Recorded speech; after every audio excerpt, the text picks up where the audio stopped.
Since 1851, EXPO has always been more than an exhibition. Every 5 years, the world has the opportunity to look forward and think about all the future challenges. So let's have a look. By 2050, more than 60% of us will live in metropoles, which means that we have the urge to think about the mutual evolution of people and territories. First of all, innovation lies in regeneration. We have to think responsible and act sustainable now to be a good past for our future. A future to build together by protecting diversity of people and biodiversity of nature, the database of our life. In 2030, sustainability and technology should move on the same wavelength in cities that we must see as independent and yet connected centers of knowledge. Where to start exploring this vision for the future? From a place that has always hosted history and has flourished by meeting different cultures. A crossroad of traditions where past and future live together. A center of technology and science. A door open to all people and territories that changes every time that we look forward. This is what we enclosed in our logo for EXPO 2030, a dynamic symbol designed for everyone, that we also present as NFT, the evolution of digital art.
Buongiorno a tutti, welcome.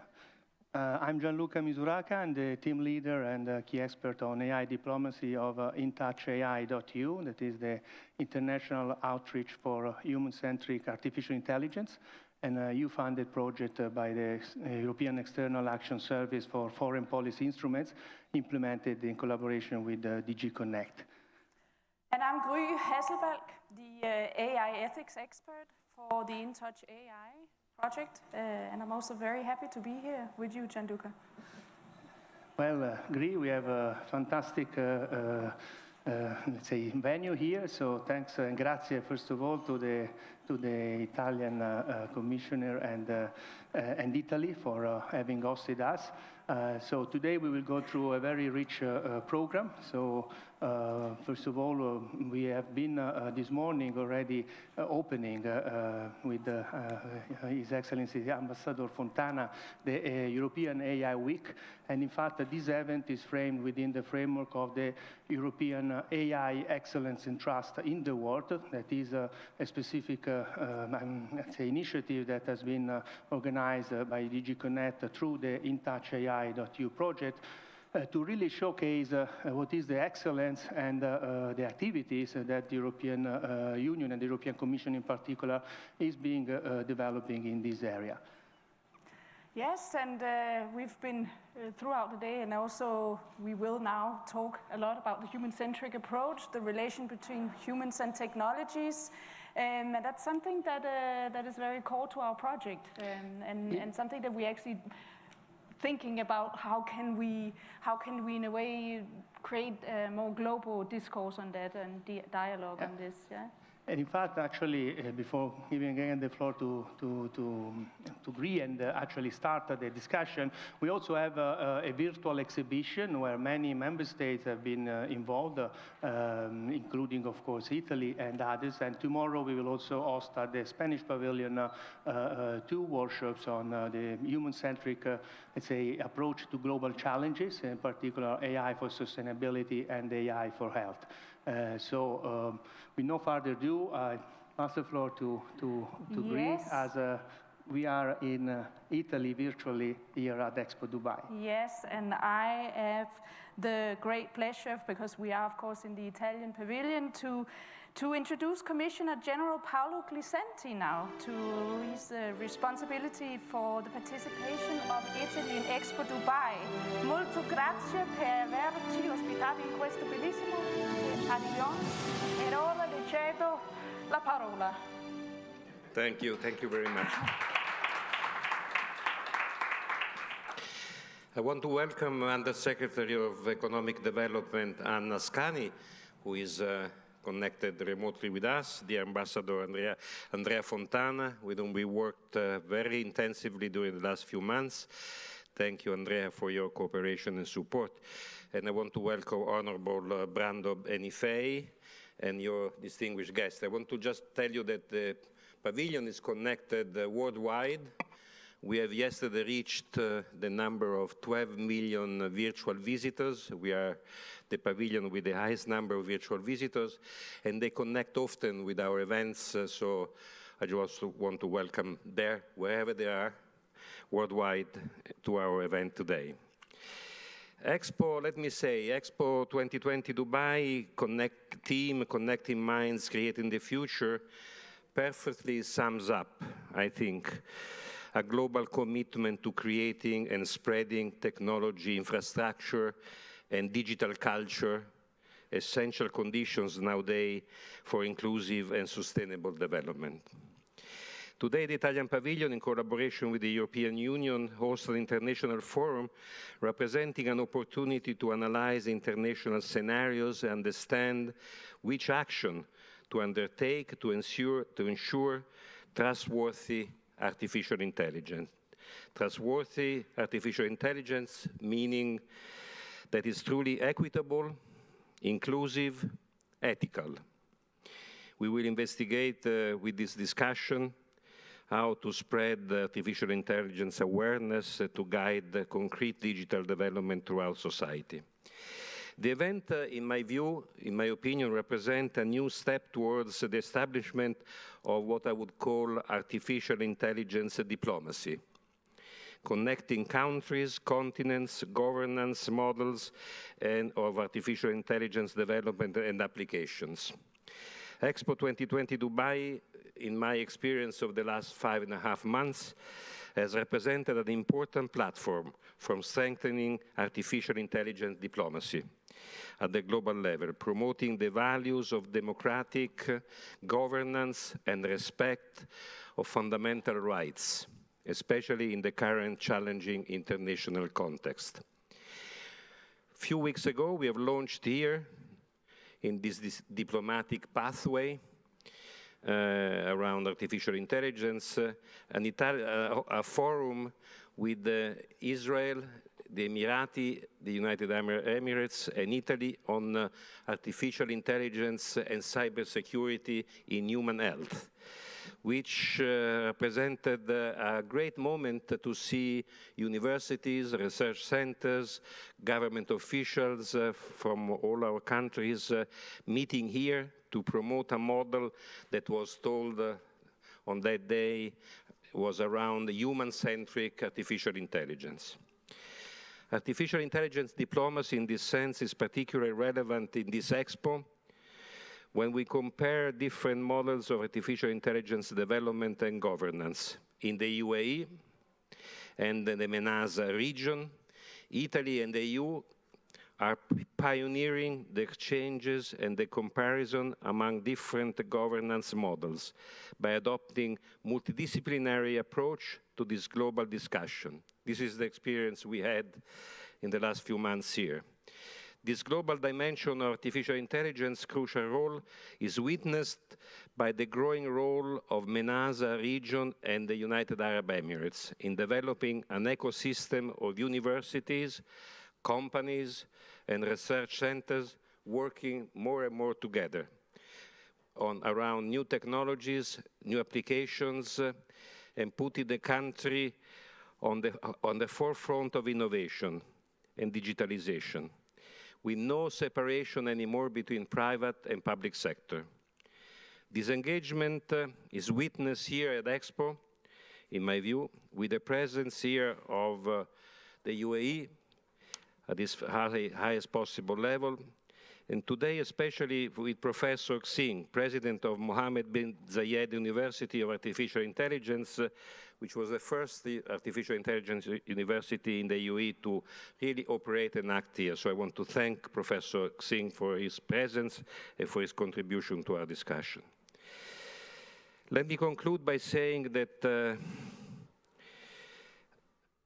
we would like to outline, after 5 months of discussion in EXPO, how artificial intelligence is surely a positive technology if used in a correct and transparent way. Nonetheless, the only way to make artificial intelligence solutions both effective and socially acceptable is to develop a human-centered artificial intelligence design, which was discussed here on several occasions, focusing on ethical considerations, on human rights, on common recognized social values, such as the rights of privacy and of fair, secure, unbiased decisions. The criticality of personal data and man-machine guided decisions makes of artificial intelligence to be the central key point for security of each nation and of a crucial impact in the international cooperation. If I had to sum up the 3 themes that were discussed in this pavilion over the last 5.5 months, I would say, first, international cooperation, needed between countries, governments, and international institutions for improving global governance on common challenges like privacy, human rights, and ethics.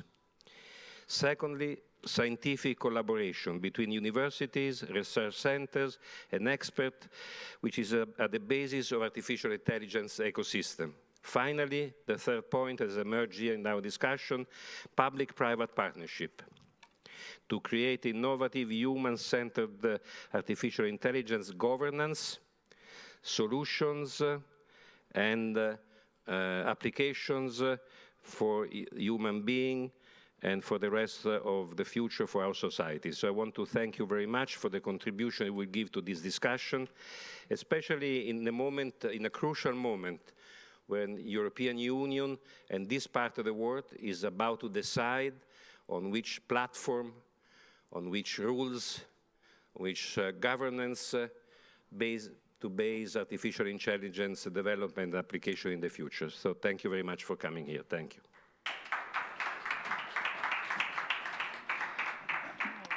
Grazie, Commissioner Glisenti. And I mean, being an Italian myself, but most important, an European and a citizen of the world, I cannot but agree with all the important messages that have been, let's say, mentioned. And in fact, this was also when Agree and I and all our team and the colleagues of the Commission were organizing these events. Also, I mean, we were pleased to work with the various pavilions and also with the colleagues of here of the delegation of the European Union. So I'm very pleased and delighted to have here His Excellency Andrea Matteo Fontana, that I give you the floor. Thank you.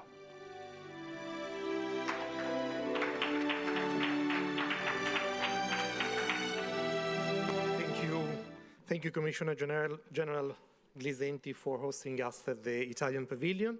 Ladies and gentlemen, colleagues and friends, I want to welcome you at the EU Artificial Intelligence Week, and now at this high-level forum on the EU vision for a trustworthy artificial intelligence in the world. So this event brings together the European Union, its member states, and our international partners for a dialogue on artificial intelligence. And as we heard from the Commissioner General, artificial intelligence is becoming more and more important. It is gaining in strategic importance globally, and it is at the crossroads of geopolitics and commercial stakes. It is changing our lives. It opens a world of opportunities. I can give a few examples. I mean, think about how artificial intelligence can contribute to mitigating climate change, how we can help to improve the efficiency of agriculture, how it helps to make our lives more environmentally friendly, and how we can increase the productivity of industries and logistics, and also improve healthcare and medical diagnosis. So these are just some of the benefits that we know about, but many more will emerge, and we can only imagine today how artificial intelligence is going to change our lives. At the same time, artificial intelligence also presents a number of risks. For example, opaque decision-making, bias, for example, gender-based bias, intrusion into our private lives, and violation of our data, as well as possible use for criminal purposes. So we acknowledge in Europe that there are two sides to AI, and this is why we want to have a careful approach to AI, a human-centered approach to AI. We want AI to flourish, we want to reap the benefits, but at the same time we want to mitigate its risks on our lives. In line with this, the European Union approach to AI has two objectives. On the one side, we want to create an ecosystem of excellence, but also on the other, an ecosystem of trust. And this is in order to have a development of AI that manages the risks that this technology also presents. So today, we want to take the opportunity of our presence here and the presence of the people who are following us online in order to bring this debate to EXPO 2020 Dubai and present what AI means for us, for our future, for the EU, and for our international partners around the world. And this is linked to our approach, which is human-centered, it's sustainable, and it's trustworthy. This event has been organized by the EU, but also very much with our colleagues from the member states, thanks to the efforts of our InTouchAI initiative, which was created in order to foster our dialogue on AI around the world. So I want to welcome the speakers today, the panelists at the high-level forum, but especially I want to thank very much the member states of the European Union, Italy today, but all the member states that are involved in these events on AI, so also the Spanish pavilion, which is the Spanish workshops that are taking place at the Spanish pavilion tomorrow, as well as other member states which have been preparing this for us. And I mentioned them, apart from Italy and Spain, Belgium, France, Estonia, Sweden, Germany, and Romania. And it is really thanks to our cooperation with the member states that over the last 5.5 months, we could bring EU events to EXPO. And for this, I think we have managed to show the cooperation between the European Union and its member states in order to bring more Europe to EXPO and to bring more European values and European ideas into the dialogue that we have at EXPO. So for this, thank you all for being here. Thank you for the member states, and I wish you a productive and interesting high-level forum today in the Italian pavilion. Thank you very much.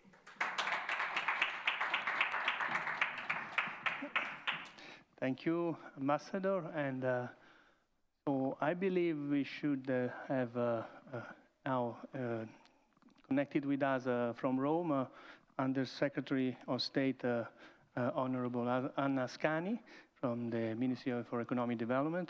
I know that she would have liked to be here with us possibly, but was not logistically feasible. So thank you, Honorable Ascani, for being with us. And so I give you the floor for the first opening statement. Thank you. Thanks a lot. Good afternoon. It is a great pleasure to participate, even if not in presence, unfortunately, in this high-level forum, and to have the opportunity to share perspectives on how to ensure a trustworthy AI that is truly equitable, inclusive, and ethical. It is fundamental to spread AI awareness to guide concrete digital development throughout society. So thanks to the organizers and to the Italian Pavilion for hosting this event. We live in the digital era, characterized by a growing interaction between physical, digital, and biological worlds, thanks to the artificial intelligence, Internet of Things, cloud, and other enabling technologies. These technologies have changed our ability to collect high-quality data and to conduct complex data assessments in order to better address human needs and expectations. We all agree that AI is more than a set of technologies that can help us to face future challenges. Thanks to AI, we can optimize the elaboration of large amounts of data in order to define models of efficiency and optimize value chains, improve logistic systems, traffic monitoring, and impact analysis of public policies. AI represents the opportunity for our countries to look at the world with new eyes, adding greater value from the enormous flow of information produced by our digital footprint. The range of potential AI applications increases day by day, highlighting the need to give greater attention to crucial aspects, such as protecting us from safety risk and adopting an approach centered on equity, trust, and no discrimination. The only way to make AI solutions both effective and socially acceptable is to develop a human-centered AI by design, focusing on ethical consideration, on human rights, and common recognized social values, such as the rights of privacy and of fair, secure, explainable, and unbiased decisions. To achieve these goals, Italy, as other EU member states, is pursuing an anthropocentric approach on AI, implementing mechanisms and safeguards based on freedom, dignity, and data protection. We believe that digital society deserves a responsible approach that requires a balance between the market needs and the individual and fundamental rights. It is fair to say that AI is a priority for the Italian government, which last November approved the Artificial Intelligence Strategic Program. The program has a strong vocation for results, with clear references to the policies to be implemented and to financing lines that can be activated to do that. To encourage the development of AI, it is necessary to implement measures aiming at supporting the experimentation of marketable prototypes, as well as developing new skills and empowering research capabilities in order to manage such complex technologies. In addition to that, I would like to stress the importance of access to data and technologies as essential to build an inclusive AI ecosystem. MSMEs also need to invest in the security of their digital infrastructures and processes along the value chains. Data breaks and cyber attacks are a major threat for the adoption of digital technologies. Mandatory and voluntary standards may improve the trustworthiness of people and small firms. Leveraging trustworthy AI was one of the priorities of our Italian 2021 G20 presidency. Last August in Trieste, during the Digital Economy Ministerial meeting, we reaffirmed our willingness to implement trustworthy artificial intelligence and to commit to a human-centered approach as an effort to enhance digitalization for a resilient, strong, sustainable, and inclusive recovery. In this direction, we recognize the G20 AI principle, decided in 2019 under the Japanese presidency, as a guide to ensure that AI exploitation achieves beneficial outcomes for the people, the economy, and the planet. Moreover, aware of the different challenges of large and small enterprises in dealing with AI technologies, we welcome the G20 policy examples on how to enhance the adoption of AI by MSMEs and startups in order to favor an inclusive approach to AI and to support MSMEs to develop adequate capabilities to take full advantage of AI. The European pathway to set a trustworthy AI is challenging but necessary, because the ability of AI systems to generate economic and social well-being will be impactful. However, an effective development of the AI system requires synergies, a critical theme that must be addressed at transnational level, beyond the EU. To this end, what the Italian pavilion at the EXPO 2020 Dubai is trying to do, offering a gathering square for fostering international dialogue around AI challenges and opportunities, is crucial. Technology diplomacy is key to support policy dialogue between like-minded partners and to facilitate convergence toward a common vision for trustworthy AI in the world. Democratic decision-making requires that work programs, impact assessment, and policy papers are made with an active involvement of socioeconomic stakeholders. There's no better place to start than partnership. If we all work together, we'll recover faster and become stronger and more resilient. This partnership can be a key step needed to focus on restoring trust between our countries, our companies, and our citizens. We need to boost international cooperation between government agencies, research centers, university, and the business world to identify common and shared solutions for the development and human-centric use of artificial intelligence technologies. So let's rebuild the basis for a broad international economic agenda that finds common ground on digital regulation, policy harmonization, and open global standards in the fields of AI, data protection, and cybersecurity. Thank you.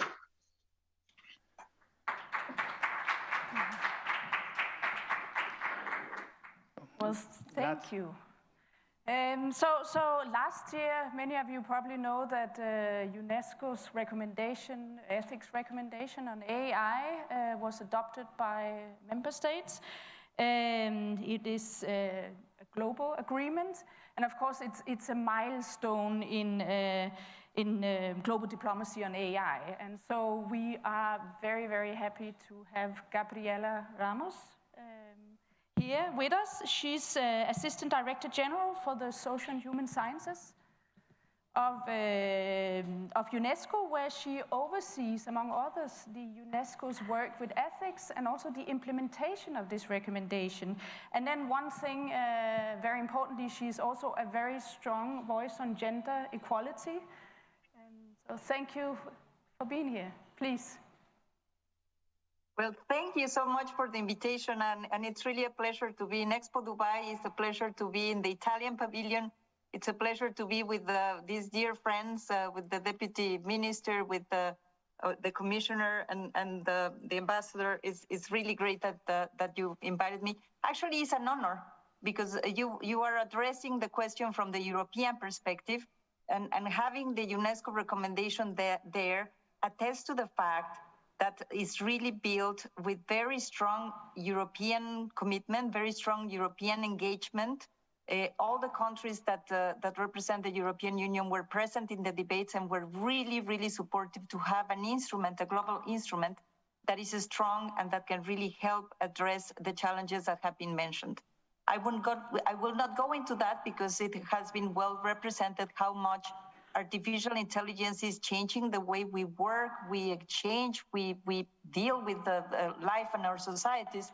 But we know that there are negative impacts if we do not ensure that the rule of law, that the human rights, that the ethical approach that encompasses these debates are not really put into the good service of these technologies, and we don't channel the technologies in contributing to our main goals as human beings. So this is the call, and I would add an additional element. It was mentioned before, but more and more decisions are being taken in the public and the private sector, in the academic world, in the workplaces, taking into account analytical contributions that are being done by the artificial intelligence technologies. And therefore, to build on the human rights approach, we really need to ensure that it is done with these ethical guardrails. And this is why UNESCO, and I have to say 193 countries putting together their voice on this, was really amazing on November last when it was approved. It really put together a set of issues that I feel contribute to this debate in a very strong manner. First of all, the recommendation is composed of a set of human rights-based values, principles, and policy areas, all synchronously operating together to people and individual rights at the center. It's beyond a declaration of ethical values and principles. It includes concrete policy actions.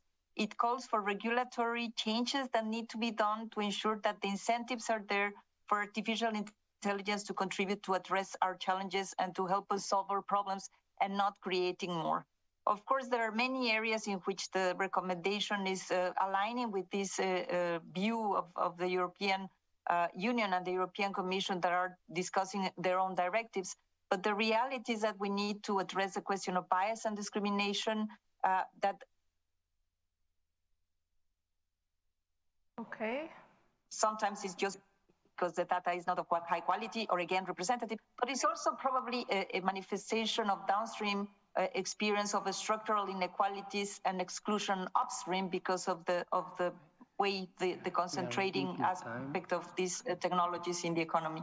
So we are really looking forward to advance strong policy actions on data management, privacy, and access to information, because the recommendation has rules for keeping control over the data in the hands of users, allowing them to access and delete information as needed. It calls also for member states to ensure that appropriate safeguards for the processing of sensitive data and effective accountability schemes are devised, and to provide redress mechanisms in the event of harm.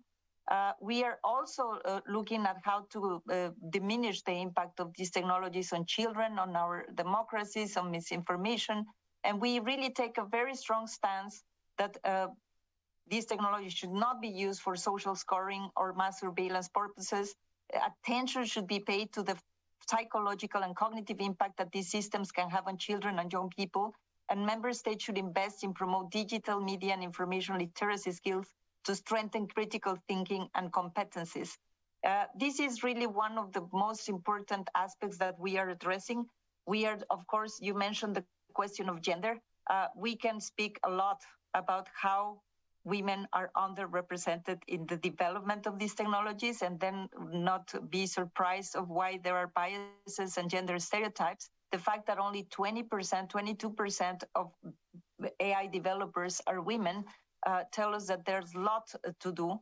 And the recommendation is not only recognizing these gaps, but it's also providing very concrete recommendations to our member states to put more emphasis on not only in the education of girls, the coding, or them being part of the technologies, but also ensuring that the tools that governments have in the fiscal space and the budgetary space also support businesses related to AI that are developed by women.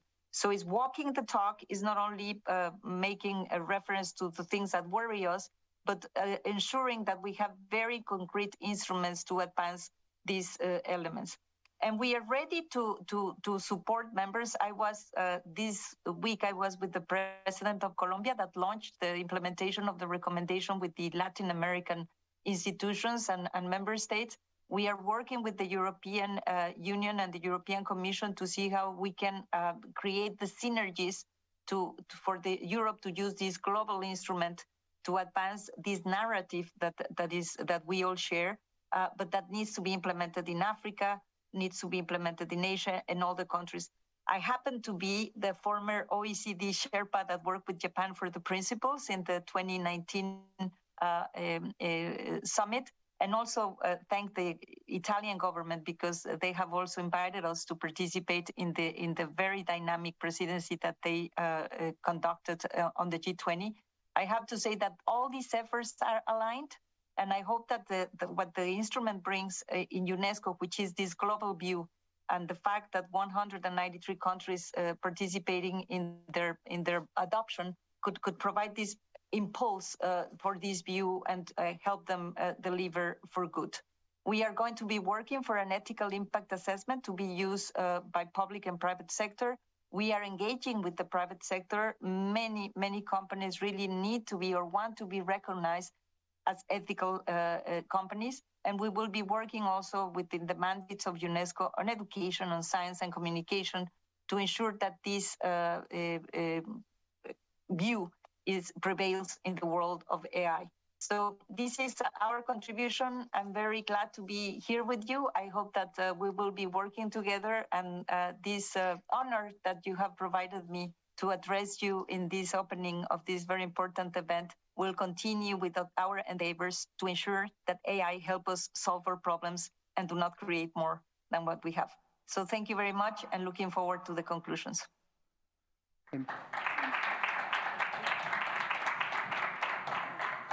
Muchas gracias, Gabriela. Ha sido un verdadero honor to have Ms. Ramos with us today.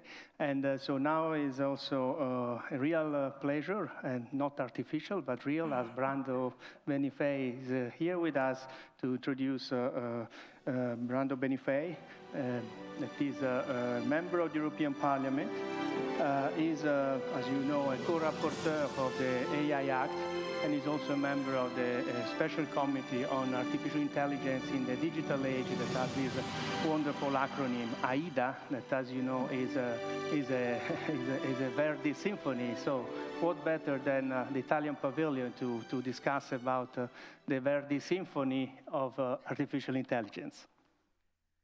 Yes, the name is inspiring, but in fact it's an inspiring work, the one that we are trying to do to build this trustworthy AI for the world coming from the EU. So I want to thank Commissioner Glisenti for hosting us here, all the organizers and the participants for letting us start this work that will continue in these days here at the EXPO Dubai, for putting a piece of the puzzle, of the road, of the work that we are building at European level to, I would say, open a dialogue also with the rest of the world on what can be a trustworthy AI that can build bridges, that can build dialogue and exchange between our different cultures and our different approaches, knowing that we will start, and we are building on that,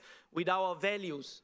To be very frank, from the European Parliament, we want to be able to build a European AI legislation that is able to make us capable of competing with our values, not against our values. We think we can be leading in AI, we can be innovative by being ambitious on the rules protecting citizens, consumers, people all over Europe and the world, and at the same time incentivizing, supporting creativity, ideas, and business cooperation in Europe and with the rest of the world. So it's very important that we are having this discussion now, at this time when we are in a crucial moment for this legislative work at the European Parliament and also at the Council level, so with the governments and with the European Parliament. We are trying to build the first horizontal legislation on AI that we can see in the world. We don't have anything like that now, and in fact we are discussing with other parts of the world that are interested in trying to see if they can also have this kind of encompassing legislation that can bring legal certainty, trust, understanding to what AI is and will be for our societies. We want people to trust the development of AI, so we want to build a robust system of checks and of guarantees, so that no one of the fundamental rights of people will be put at risk with the development of AI. Especially thinking of the European Union. We live in democracies that we cherish and we want to defend. And so if we accept to be in a democratic context, you also need to know that you need people to trust institutions, to trust the changes that are happening around them. And I think this is especially the duty of the European Parliament, because the European Parliament is elected directly by people and has always been at the forefront on protecting the individual fundamental rights. Obviously, governments have also different approaches because they have a different point of observation on these issues. But the specific point of view of the Parliament that brings the individual rights on the table, I think, is extremely crucial on to find a good compromise between different needs to be competitive, innovative, and at the forefront of the development of AI. We need to be clear and we need to be honest. I say it as one of the legislators of this act at the European level. We cannot just thrive on AI with good laws that, however, are very important. We need investment, we need public-private partnerships, we need to understand the relevance, the importance, the need to focus on this technology so to avoid that other parts of the world will be the only ones doing. We need to be, with our model, with our ideas, working to bring the European vision for AI that needs to be human-centric, trustworthy. This is the basis of the work we built together with the European Commission so that it can contribute to this technological revolution. The European Parliament is ready to continue this work, also discussing and exchanging views with the academia, with the stakeholders, with all the realities that are also represented here in this wonderful context of the Expo, where the world meets, where people meet, and where good ideas can flourish and can also help this very complicated but very important discussion for our future. We want AI to serve people, not people to be oppressed or feel manipulated by AI. We want AI ownership by people, for the people, and this can be our, I would say, guiding direction. And thanks for inviting me, for giving this one of those opening statements to this debate, and let's work together for a better regulation for AI and a better world thanks to these extraordinary innovations. Thank you very much. Thank you, Brando Benifei. So we've had, I was looking at the history of World Expos, and actually all the way back to 1851, the very first one that was in London in the Crystal Palace, where we had this exhibition of human excellence in everything from steam engines to hydraulic press, printing machines, all these things. And now today we're here at, in 2021, and we have AI excellence. We just had an AI art piece. We have AI excellence tomorrow showed in sustainable AI for sustainable development goals and AI in health. And so, so this is like a nice history of the Expo. What we have to kind of think about, I think, when we talk about human excellence, it is, of course, that the human species is a two-sided coin. We are both a creative, a productive force, but we're also a destructive force, many things. We can see this in climate change, for example. And AI is, of course, the same thing. We have AI that can be used, as I just said, excellence in all areas, but then at the same time, you know, if we, as Brando Benifei was really pointing out really well before, it can also move contrary to our values. And we are actually in the Expo 2020, but in the year 2022, but sometimes we are a bit trapped with the COVID in which year is. But I think now we are going really to be projected into the future. Yes. Yes, that's true. That's a very good point. Because I think when we talk about progress, the human species is always concerned about progress, and we want to move forward. And I think one of the key things we can truly say about the human-centric approach is this idea that we want progress, but we want the progress that is sustainable, one that moves according to our human values. Now, who better than our next speaker? Exactly. So moving forward, I am very, very happy here because I have actually 3 of my co-members from the EU high-level group on AI. We were a group that developed ethics guidelines that were actually translated into the AI Act.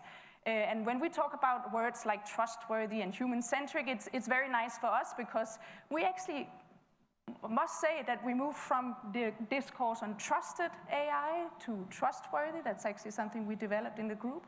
The human-centric approach was basic for our work. So we have 3 members here today. There's me, there's Nosha Bujemi, I can't see from here, and then we have Amy van Winsberg, our keynote speaker. And Amy, I mean, Amy is, she's von Humboldt professor at the Bonn University. She actually has founded a sustainable AI lab. But Amy is also, on top of being an amazing academic scholar with a lot of great publications on care robotics and AI ethics and sustainable AI, what I think is really valuable, what I've seen you can do, Amy, is this thing of moving beyond the academic sphere, working across different fields, and also having this cross-sectoral, cross-disciplinary approach. And so, with that said, please come to the stage, Amy.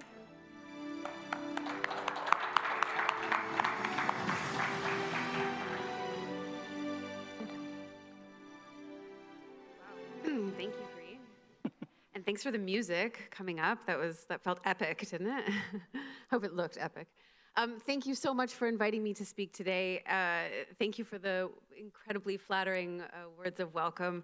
It's wonderful to be here to be part of this event. I'd like to start by saying that we've heard quite a few terms this afternoon or throughout the whole day. You know, we heard about human-centric AI, trustworthy AI, sustainable AI. And so what I'd like to do in my keynote is to kind of do a deep dive into exploring possible extended meanings of these concepts, right? So if we're talking about human-centric AI, who is the human in the human-centric AI? And that kind of thing. And in particular, I'd like to do a deep dive into this topic of sustainable artificial intelligence. So the title of my talk is Next Step for AI Ethics. And I put sustainable AI as this next step. The reason why I say next step is because I've been working in this field for about a decade now, if not longer. And I think it's important to remember that ethics as a discipline, as a domain, is dynamic, right? It's not something that's static. And what I mean by that is as we interact with the technology more, we learn more about the technology, we learn more about its consequences, right? And it means that we also have the opportunity to uncover new ethical values and to reprioritize certain ethical values. So that's why I say that we're looking at the next steps. I think also what I want to say is a kind of disclaimer that to be sure, the European Union is not only a thought leader, but an action leader in this space of AI ethics, but also turning ethics into regulation. I mean, case in point, as their keynote, they have an AI ethicist here, which doesn't happen in very many places. But I also say that because as I go further in my talk, you'll see that I am presenting a different side of the AI debate, right? So not necessarily looking at all of the positives, but looking at really what does it mean when we're talking about ethics. So getting into ethics, what I also wanted to do as a kind of main thread or a main takeaway, I'd like it if we sort of reconceptualized ethics, instead of thinking of ethics as this kind of wet blanket or this thing that stifles innovation, I think it's important for us to understand ethics as a resource that helps us get to this end goal of trustworthy AI, of sustainable AI, of human-centric AI. And what I mean by that is that the role of the ethicist is to uncover the risks associated with this technology, to make sense of those risks, to try and understand those risks. And then once we uncover them and make sense of them, then we have the chance of actually mitigating them. And so this is the kind of methodology or the practice that I'll go through in my talk. So in the next 20 minutes, /17 and a half, I'll be talking about trends in AI ethics, so these different waves that we've seen happening in the academic space. And then what I'd like to do is to propose a third wave, a third trend, and that is sustainable AI. And in order to do that, I will get into some of the ecological footprint related to the development and the use of AI, and then propose what this means in terms of the next steps for AI ethics. So just to make sure that we're all on the same page, and forgive me, I'm a professor, so every keynote also comes out as being a little bit of like a lecture. But what is ethics? Yeah, to make sure that we're all thinking along the same lines. Depending on who you ask, you will get a different answer. Some ethicists will tell you that ethics is a theory of right action. How do we understand if an action is right or wrong, or good or bad? Other ethicists might tell you that ethics is about character traits. what it means to be a good person, and how do we evaluate whether or not you're right or wrong or good or bad. But what I think is a really important or relevant description of ethics for this particular purpose is the old Aristotelian view, and that is ethics is the study of the good life, what it is and how we can achieve it. And then when we have this sort of overall picture, the values that we heard, so many values today, dignity, well-being, sustainability, safety, security, all of these values are the puzzle pieces, are the components of what it is, what the picture of the good life looks like. So then when we evaluate, does this individual or these groups of individuals feel as though they have safety and security? That's how we evaluate their good life. That is an ethical evaluation. So then looking at the ethics of artificial intelligence, if we take that same definition, the ethics of AI is how does AI impact our ability to achieve the good life or our actual vision of what the good life is, yeah? And what's important to remember or to understand is that we're not just talking about making AI and then looking at, oh, what is the impact now on our good life? AI ethics is looking at the ethical issues related to every single moment in the life cycle of the development of AI. And there are different issues depending on which moment you're talking about, and I will go into some of those. Okay, so now thinking of the first wave of AI ethics can be characterized as kind of the ethics of superintelligence or artificial general intelligence. And this is when we often heard stories about, AI is going to end humankind. Yes, AI will be the end of us. And Stephen Hawking was one of the main sort of voices in this space, referring to Terminator movies or Space Odyssey. So this first wave was very much thinking of futuristic technologies that were not made at the time, were not available at the time, and a very dystopian picture. Then the second wave of AI ethics has really been focused on the ethical issues related to design and a very specific focus on applications, right? So taking one or two applications and looking at what are the ethical issues related to this particular case study. And so what's fascinating, though, is at this point, during the second wave, we saw many different things happening. We saw how artificial intelligence was challenging our values, was challenging conceptions that we had in the ethics space. So something like responsibility. This is a core value in ethics. Who is responsible for what, right? The professionalization of medicine is dependent on us knowing who is responsible and liable when there are negative consequences. But then we had things like self-driving cars. And it threw everything into question. Well, it can't be the quote-unquote driver, right? Because they're not driving. It's a self-driving car. Can it be the distributor? Can it be the developer? Or should it be the one who is programming the algorithm? But the programmer doesn't necessarily know how the algorithm, how the model will behave once it's in a context, because there are so many different variables. So who is responsible? And this is still an open question today. But this is what I mean by, in this second wave, looking at specific cases and identifying the ethical issue or the cause to reframe our ethical values. This is characteristic of the second wave. And then looking at other ethical issues, so today we've heard we can get it right as long as we make sure we address all of the ethical issues. Well, here are some of those ethical issues that were being alluded to. Think about data, right? If we're talking about data-driven models as opposed to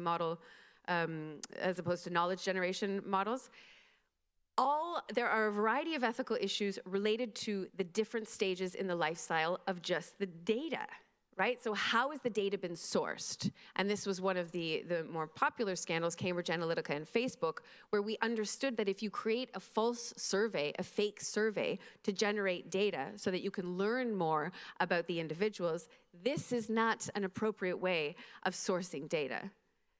Then we look at data collection. How is the data being collected? Is this just a scraping of the internet to get whatever pictures or images you want? Clearview AI has been very well known for doing that, just scraping Facebook, Twitter, and so on and so forth. So there are ethical issues related to how you source the data, how you collect the data, and now we're looking at ethical issues related to how the data is being labeled. So especially if we're talking about image recognition, in order to train an algorithm, you have to feed it a bunch of images. And depending on the style that you're using, you will inform the model bits about the image so that it can learn. You'll inform it, these are clouds, cat, truck, wolf, dog, and so on and so forth. Well, you need people sitting there labeling the images so that you can actually train the model, you can train the algorithm. And now we have these data labeling farms that are popping up in vulnerable demographics where individuals are paid something like $1.50 a day to do this kind of labeling work. So this is another ethical issue, a very different issue from data sourcing and data collection, but an issue all the same. Another issue has to do with this idea of when you bring together different sources of data, you can actually disclose new kinds of information about an individual. So if you bring together search history, where you live in a neighborhood, the kind of food that you're eating, predictions can be made about your health status. Right? And predictions that maybe even the healthcare space didn't know that they would come across, but the insurance agency, sort of figured this out. So what do we do now in terms of informed consent?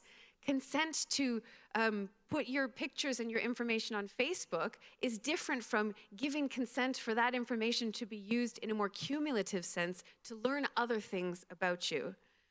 So again, this is how the technology is challenging our values, our conceptions of things like informed consent. AI is a black box. A better way of understanding this is machine learning as a black box. Right, so machine learning is different from good old-fashioned AI or symbolic reasoning in that the developers don't necessarily know or understand the rules that the model generates in order to make an output, in order to make a prediction that this is a dog or this is a wolf. Did the model actually understand the difference between a dog and a wolf, or was it that in the pictures of a wolf, there was always snow in the background, which is an actual study, you should look it up. Anyway, so machine learning has introduced this idea of opacity, that we don't understand what's going on, and then this is when we get into explainable AI. Is there a way that we can make the model explain how it arrived at an outcome or a decision? And so while it's a fascinating, experiment, right, to be thinking about, yes, well, we don't understand, but could we reverse engineer and see if that's possible to arrive at a conclusion? Think now, though, putting these technologies in the real world, in a very much of a social experiment, right? And think about situations like predictive policing. And, this is meant to be a funny kind of version of what happens. Oh, I don't know why my car pulled your car over and whatnot. But we have very serious consequences of using this technology in the predictive policing space or in recidivism in the legal system. Think about also in the healthcare space. When you put these different issues together of we don't necessarily know how the data is always sourced or collected or labeled. The gender data gap was something that was mentioned before, that there are differences between the amounts of data and the kinds of data that we have depending on genders.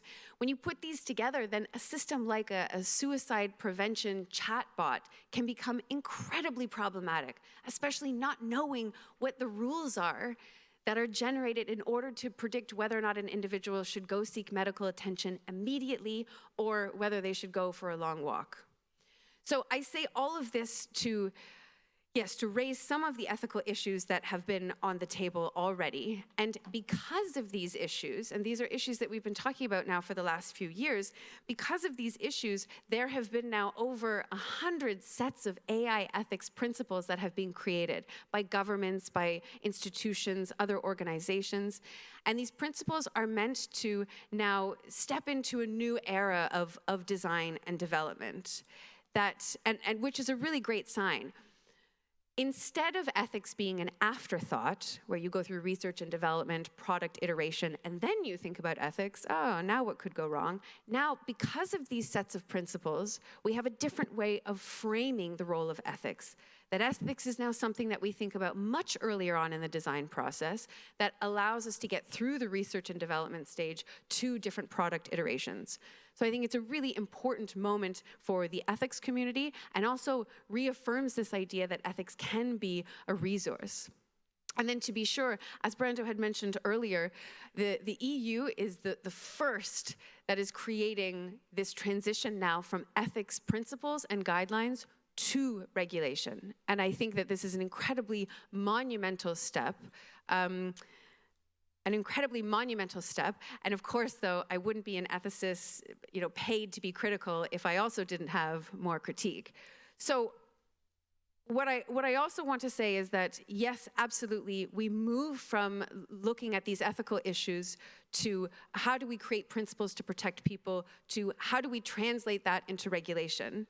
And then there are still some gaps. There are still some things that we have overlooked in our ethical assessment so far.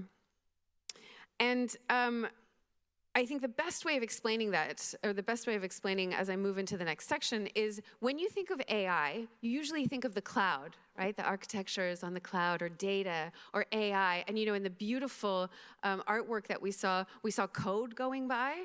We saw these zeros and ones that were going by, flashing through on the screen. And so I think what's fascinating about AI is that we don't always consider the physical infrastructure that is involved. And there is a vast physical infrastructure that is actually involved in the production, in the creation of artificial intelligence. And this is where I think we need to move to when we talk about the third wave of AI ethics.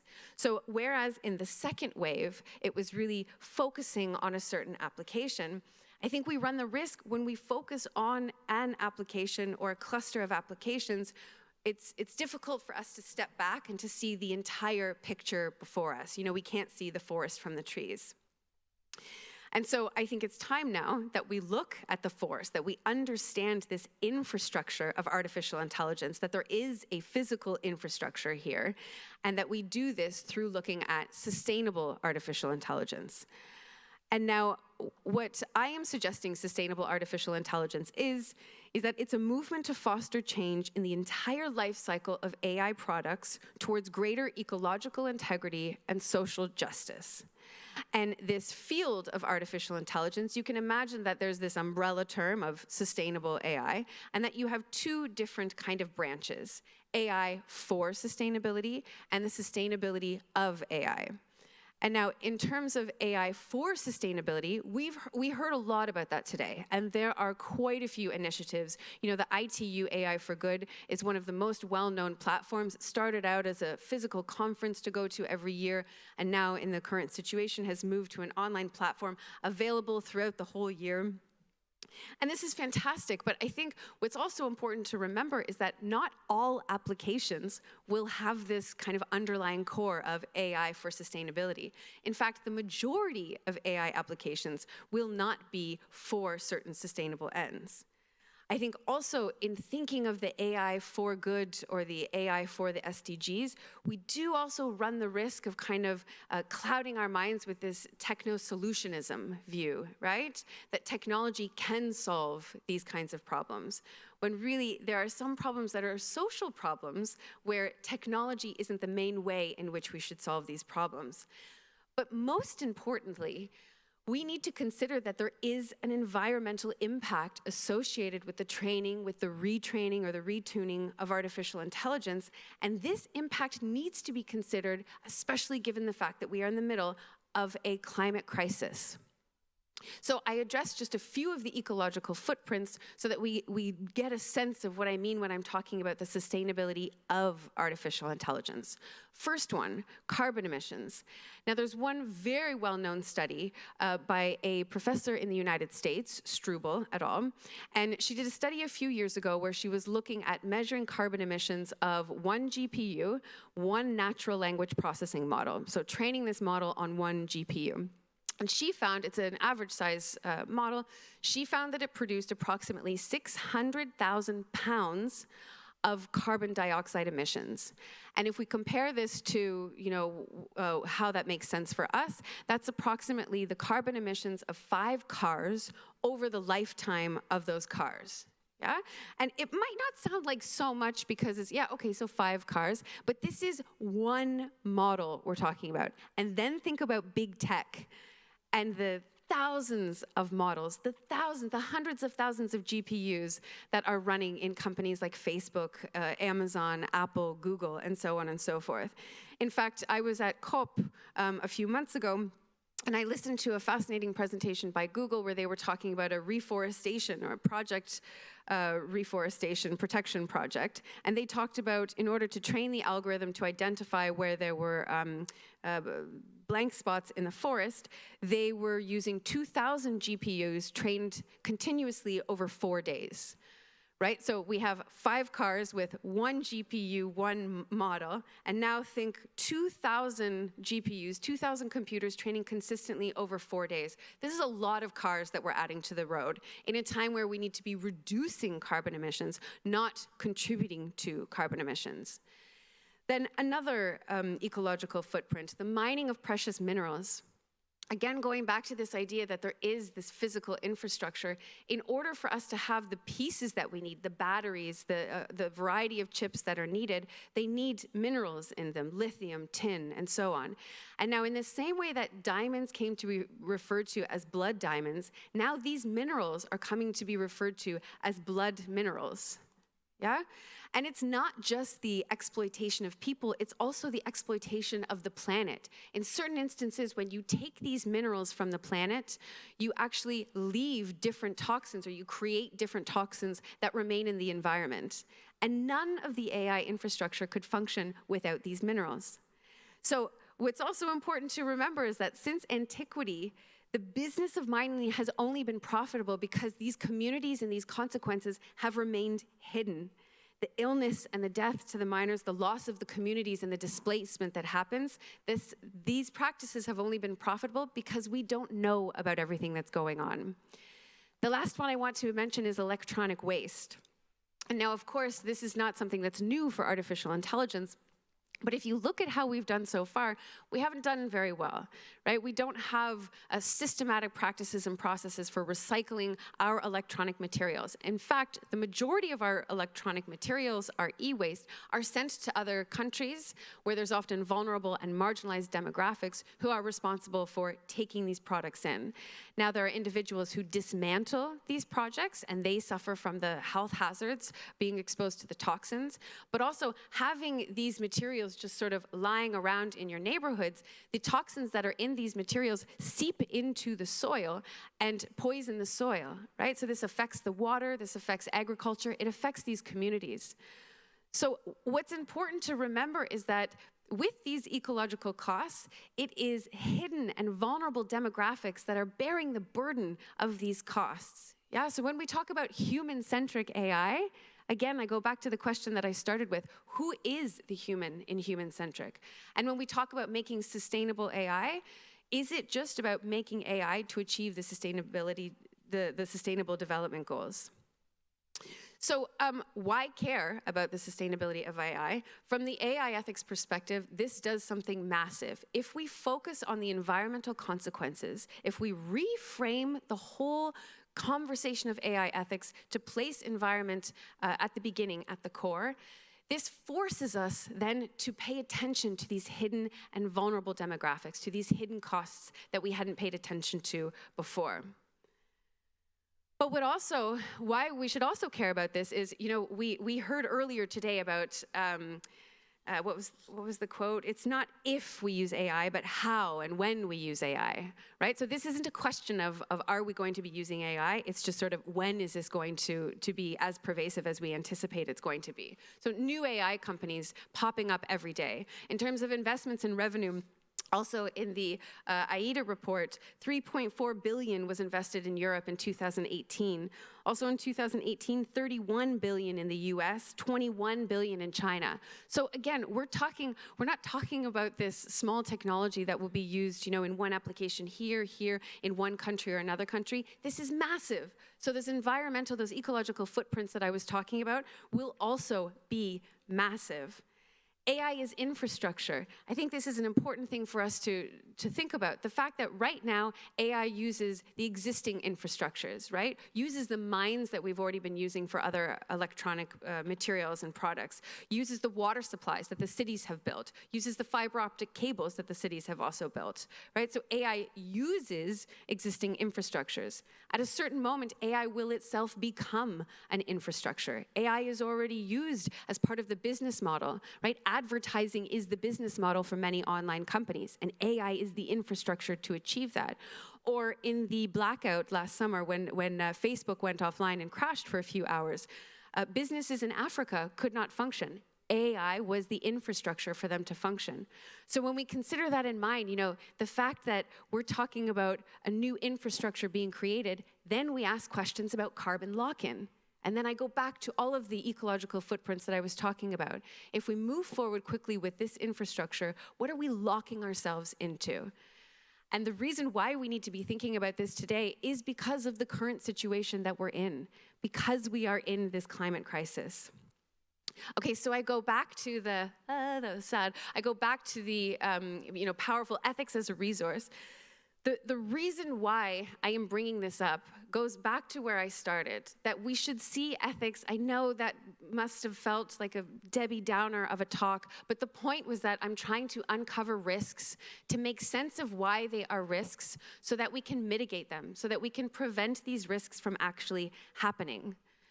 And to do that, that means that AI ethics has to take some next steps, that we need to, when I say we, I mean the AI ethicists, as well as the broader community, we need to take a step back and to zoom out, to stop focusing in on particular applications and to look at the infrastructure that's being created.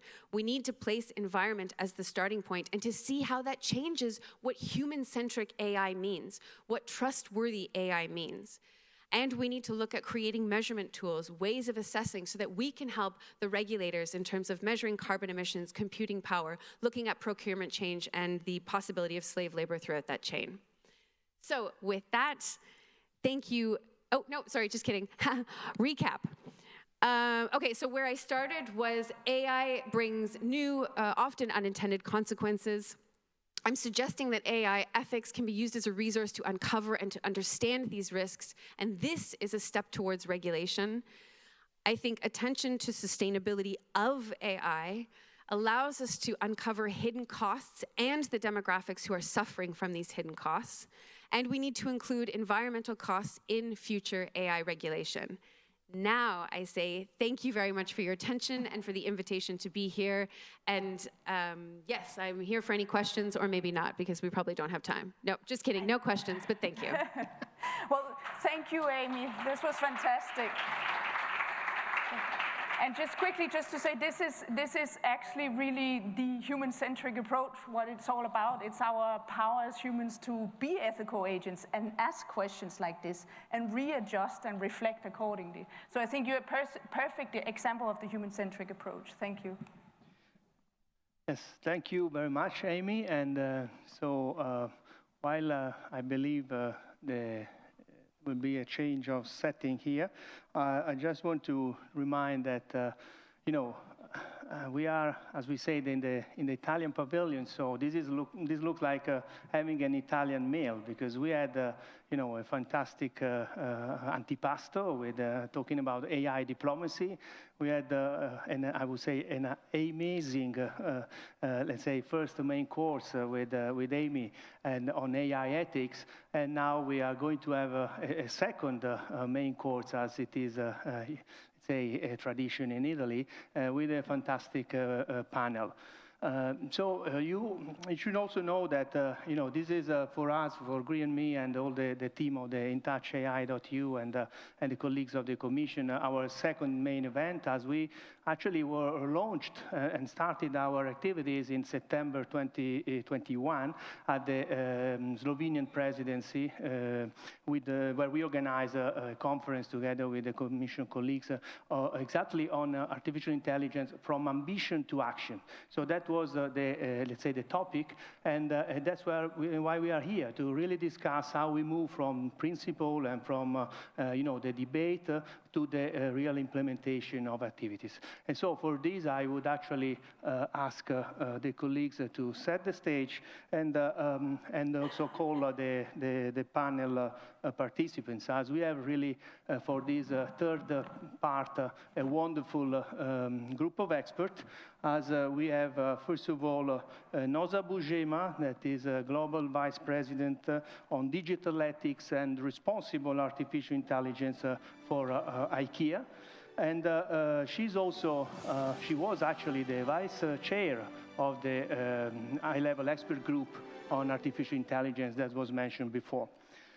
We also have, will be connected online, Julien Caroni, that is a Director on Trustworthy AI for Industry, for the General Secretary for Investment of the French Innovation Council of the Prime Minister Office of France, that, as you know, is the current presidency of the European Union Council.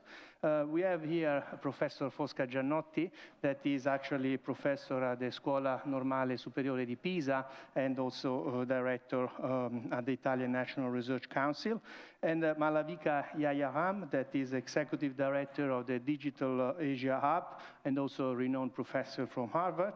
And connected online, Maria Rosaria Taddeo, that is also, a very renowned academic from the Oxford Internet Institute, but also president of the Nouveau SPA. And finally, last but not least, I would say Eric Zink, that is the president of the Mohammed bin Zayed University of Artificial Intelligence here in the United Arab Emirates. And to, let's say, coordinate and moderate this fantastic panel, I would say, we have our colleague and friend, Juha Heikkilä, that is advisor for artificial intelligence with special, let's say, responsibilities for international cooperation of DG Connect, that is the policy DG of the European Commission in charge of digital policy of the, and of course, our, let's say, partner in implementing this initiative. So, Juha, I leave the floor and the easy task to moderate this very, very dynamic group of experts here with us. So, thank you, and the floor is yours. As you prefer.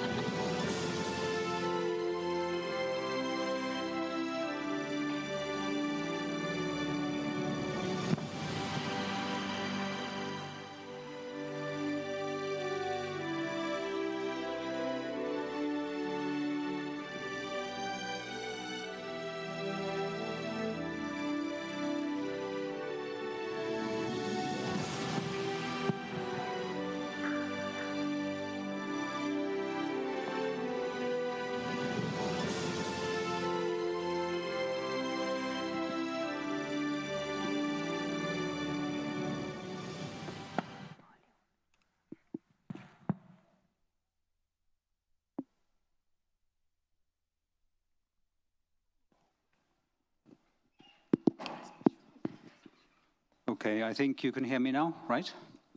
Yep. So, buonasera, good afternoon. And I would like to welcome you to this panel discussion, which will be taking up the different aspects of the European approach, and also, to some extent, then highlighting the connections with more international aspects. So before I kick off with the panelists who were just introduced, I will say maybe a few words about this European approach, which is already familiar to you based on the comments that were made earlier. So it has been stated that this is the trustworthy AI approach. And indeed, this for us is the way to go forward. It is what we have sometimes described as the third way. So we think that for AI to, for the benefits of this technology to materialize, we need to have uptake. And for the uptake of AI, we need trust. We need trust in this technology so that it can be used safely and with confidence. And we have been working in the European Commission, we have been working on this topic for a very long time. You may have heard about it first with the AI Act. You may have heard about it first in 2018 when the strategy was outlined in a Commission communication.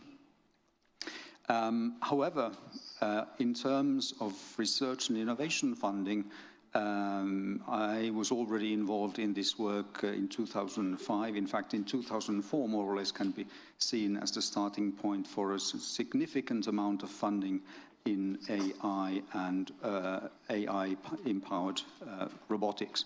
Of course, in those days, it wasn't called AI because it was a dirty word. It was called cognition, for example, or cognitive technologies, or you name it.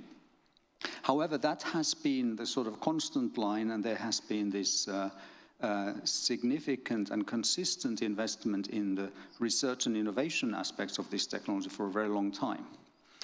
Already before 2018, when the strategy was outlined, of course, we had been working behind the scenes, and we've been developing this approach, this more comprehensive approach to AI. And those who know the 2018 communication, the strategy outline, will know that it already covered the sort of different comprehensive aspects of AI. So it talked about the research and industrial capacity in AI on the one hand, but also of the socio-economic effects of AI and the legal and ethical framework. And I want to highlight this because for us, these two aspects, this twin objective, as we call it, of excellence and trust, is really very important. Because we also need to make sure that we are, that's our view, to be at the forefront of this technology, to develop it. Because if we have a mastery of this technology, if we stay in control of it, we can also then influence the rules that are applied and that are important, not just in our own jurisdiction, but perhaps also wider if it is felt by others to be worthwhile. And we obviously also think that there are things there which are important and worthwhile. So the two aspects of AI are very important. And of course, tomorrow you'll be hearing quite a bit more about excellence in the two workshops that are organized. So they are on health on the one hand and sustainability on the other hand. But our approach goes a bit wider than that, because we think that this has also got international implications.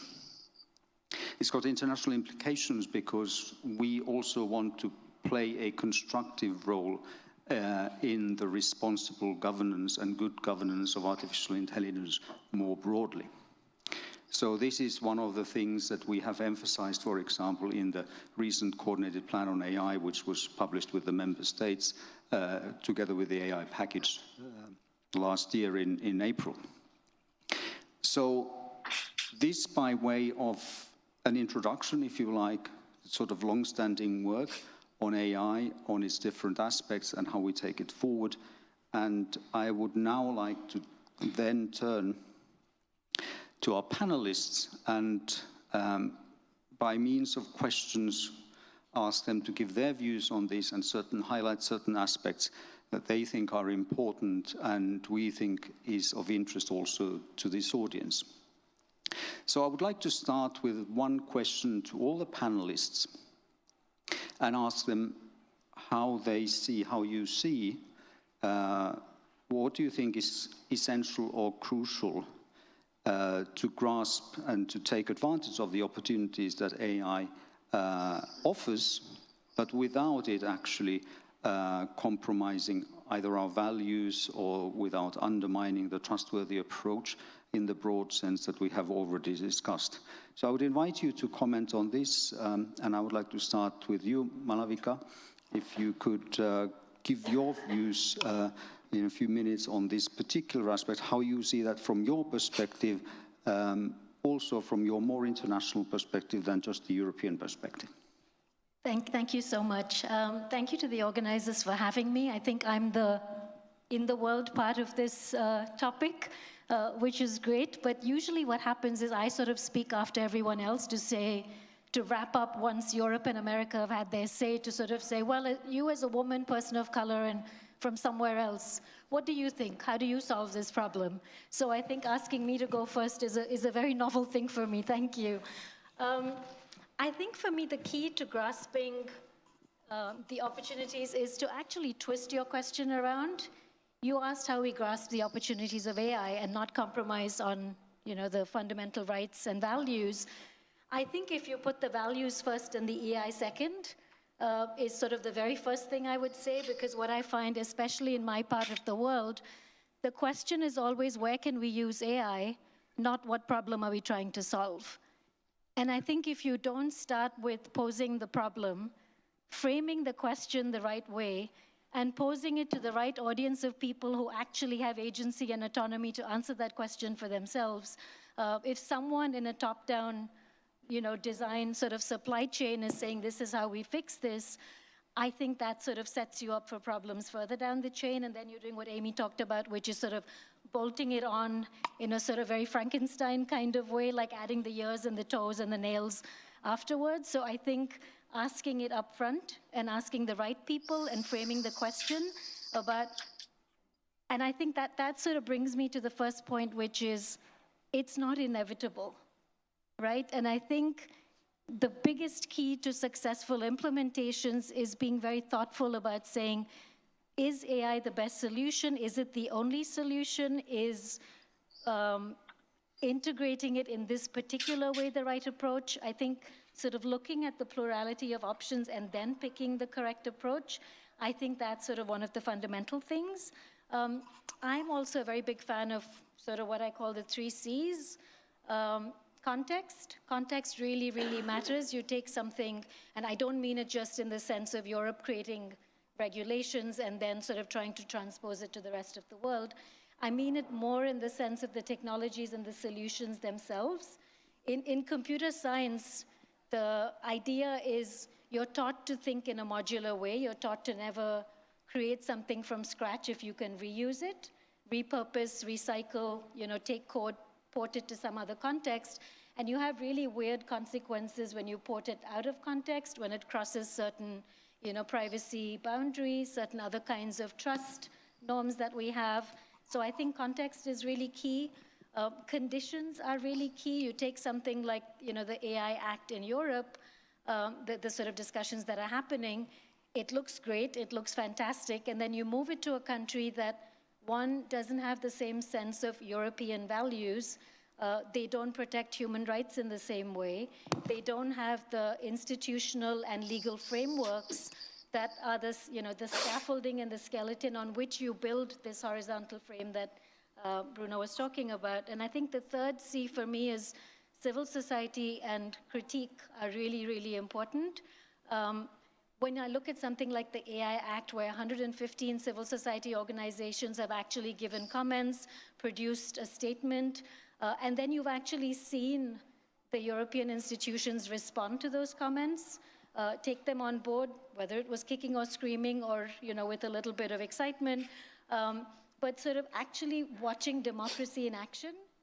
I think that is really, really key. Having this constructive dialogue involving civil society, I think that sort of helps you anticipate problems further down the line when you actually take these comments on board. So I think for me, those sort of 3 C's are very key to successful implementations, and I'm sure people on the panel have much more to say about this than I do.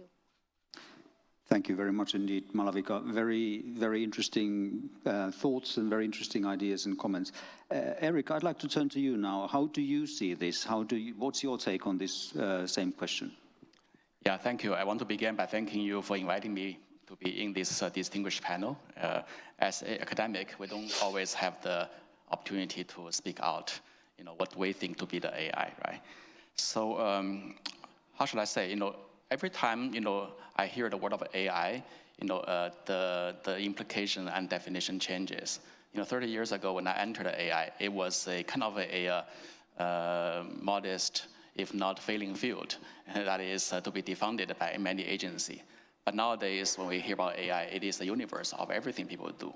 Right? So as an academic, the way I think about positioning and identifying key to success and opportunity is to really understand what the subject is. For example, what AI really is, right? AI, at least, can be probably stratified into the following several aspects. One is the science of AI, which deals with the mathematics, the foundation, the principles of the AI principles, right? And then there is this tooling aspect, that application of AI to fulfill different functions and so forth. And then next will be the capacity, the economy associated with the bigger picture of AI. And last, there is also the dream of AI. The public are fantasizing and imagining what they see to be the AI, maybe a digital twin of the human being and so forth. So when these different layers are put together under the single umbrella of AI, it is very difficult, to cast the problem, of trustworthiness, regulation, safety, sustainability, and so forth. You have to basically position the problem to the right person in the right aspect and also setting the right expectation. I think that's something related to what I just heard from the previous speaker in terms of condition, context, social environments, and so forth, right? So I am an academic, so I probably could offer some insight for the science and also the tooling part. But for the policy and for the social economical impact, I think the policymakers and the general public are in a better position, to identify risks and all that. Now back to the science and the technology. I think, as I heard just now, it is very important to really scope the problem correctly, to really, identify what are the critical needs and opportunity and priority. Because AI, in the narrow sense, is a technology that automates and also speed up, a human thinking process or maybe a human operation process. But the substance behind it, which is the mathematical foundation, the principles actually are, in my opinion, weaker than what many people are imagining. We actually don't know really what's happening behind the scene, underlying a big learning model or underlying, some prediction on some magic kind of simulation and so forth. Therefore, if I were to pivot this problem, I would go from that angle to first generate the know-how and also demystify the principle and the foundation, of that AI technology, so that you can enter, into the system, debug it, and set up regulations, points, set up, certifiable kind of, items that allow risk to be managed, right? And that actually creates the next level of trustworthiness, because at least you can intervene and you can actually prevent, bad effects, right?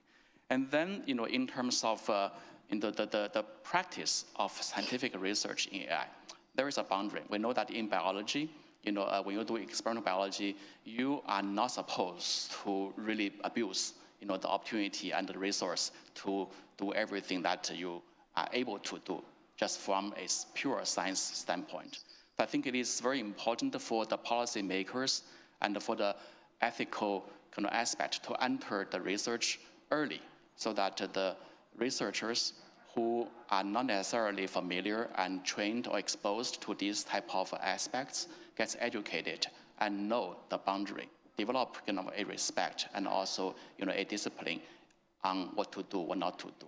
And also on the other side, from the policymaker, from the sponsor, and from the government perspective, they also need to learn the potential and the limitation of AI so that they know what to expect and what not to expect. Yeah. But at the end of the day, I still feel AI as a technology is usually a neutral term, just like electricity, right? And electricity can do all the good things, but also all the bad things are also done, with electricity, right? So AI is a tool that is to be developed. It is really, in the hands of governing body, policymakers, to identify priorities and also value, in a more kind of a holistic fashion at a societal level for the different potentials of AI, and then set up agendas and goals. I don't think the usage and the mass deployment of AI technology should be determined by the scientists, They are there to answer the questions posed by the person who needs that. But the person who needs that and who uses it should be educated or should develop the conscience or should be actually regulated to really understand the potential implications of that. Thank you very much indeed, Eric. Again, very interesting thoughts. A couple of things that struck me, which have not featured perhaps in discussions so much recently, but I've heard them before a few times, like demystification, knowing what is possible, what is not possible. These are things that have cropped up in my work a few times, and also in the reactions that we receive from the audiences of events like this. Let me now turn to Julien. Bonjour, Julien. Can you hear us? Bonjour. Yes, I can hear you. Excellent. We can hear you as well. Could we then maybe hear your thoughts on this first question? How do you see it, and how would you, from your position and from your work, starting from there, how do you assess it? First of all, I would like to say I totally agree with Eric. In fact, artificial intelligence is a set of technologies. So we have to deal with these technologies regarding the number of applications we can develop with. And Trustworthy AI is really important for to promote value and to be sure that we are compliant to standard and guideline, etc., etc. But when we make a study, business studies, a market analysis on Trustworthy AI, and we see that maybe in 10 industrial sectors in France, but not only in France, but worldwide, we see that there is a really a number of applications that are require trustworthiness in many sectors. Roughly 40 to 60% of the application require trustworthiness. So it will be not the same for high-risk application or for a low-risk application. But so trustworthiness is really key in order to ensure industrialization of AI application. Also, and is really an opportunity, a business opportunity for Europe in order to develop some new applications, services, products, etc., etc. And but what is really important for me, if we want to achieve these goals, these policy goals, we need to work together between standardization, research, innovation, industry, and I would like to say that it's really important to break the silo between research, industry, and standardization in order to develop some new approach regarding the question and the issues of trustworthiness. We need to develop some new risk evaluation strategy. We need to develop also some the question of characteristic of trustworthiness is also key.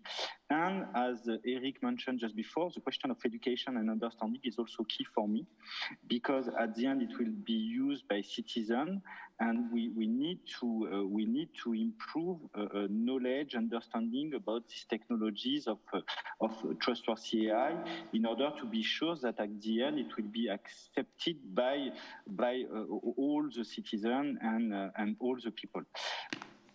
By the way, Trustworthy AI is really one of the key priorities for France.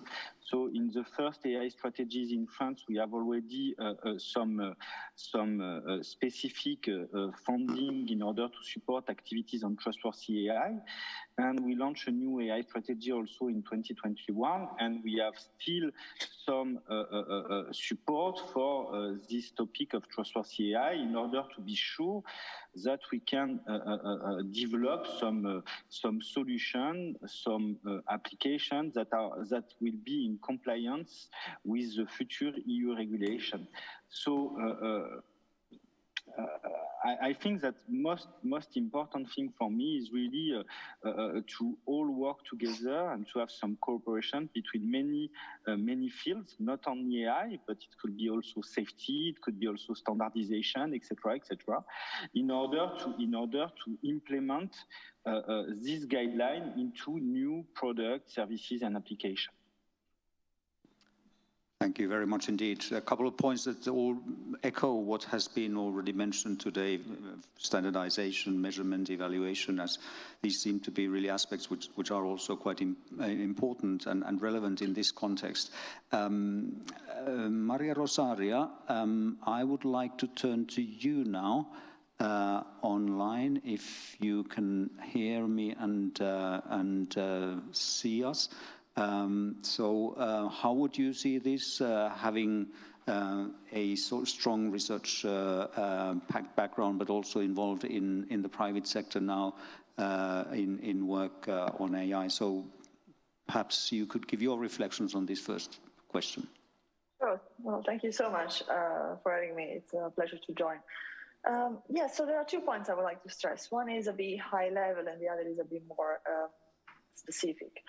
So the main part when considering how do we leverage the potential for good of AI technologies is to understand that we need a vision. We need to understand in which way we want to leverage the disruptive potential of AI along with the disruptive potential of digital technologies to shape today's societies, but also post-AI societies. So societies in which AI will not be a topic of discussion anymore, but in which AI will be fundamentally supporting key infrastructures and services. So the first way in which ethics can help us in understanding or in leveraging the good potential of AI is by helping us to shape the vision and mission, so to speak, that we should consider every day in our work on this technology. And ethics in this sense has 2 goals. At one level, at one way is about identifying the goals that we want, the values and the goals that we want to achieve and foster. But it's also important because it allows us to understand how to go about the trade-off, the compromises, the difficult choices that every day we will have to make to shape our societies and to shape the use of AI in our societies.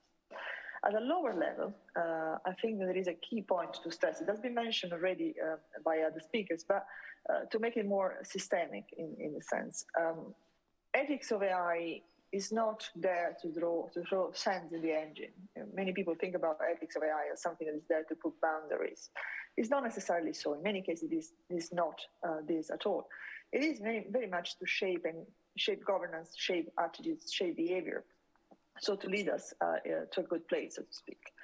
When it comes to AI, the ethics that we are considering here to make a trustworthy AI, but more importantly, to make sure that we don't miss out on opportunities which will allow us to improve the world around us, both in terms of societies and human lives and in terms of environment and sustainability. Ethics has to be an always-on mode. It's something that has to be there 360 degrees, not only in the technological life, but throughout societies. So we need an ethics of governance that tells us which values, which rights, which principles we foster, and how to balance this. We need an ethics of practices, which is the ethics that concerns the most, for example, the private sector. Regulation are there to tell us what are the boundaries, so to speak, the rule of the game. But they don't tell us, especially in democratic societies, what is a game that is played in a very good way.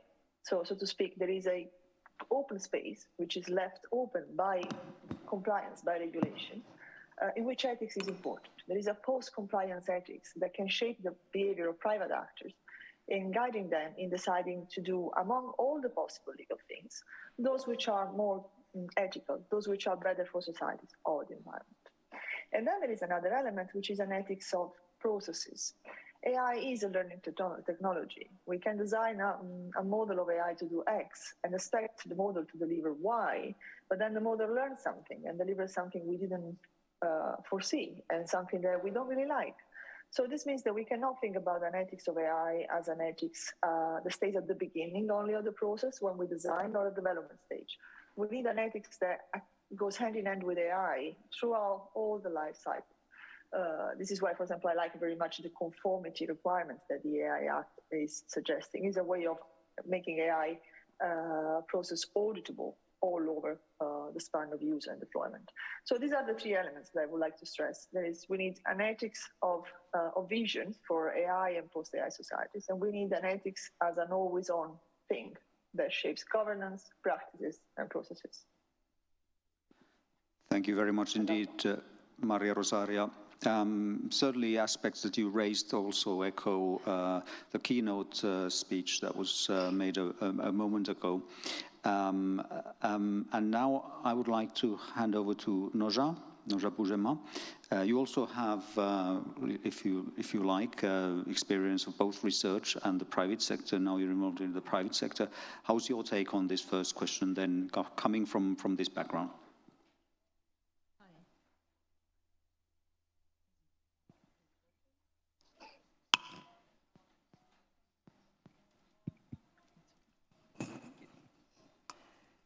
Good.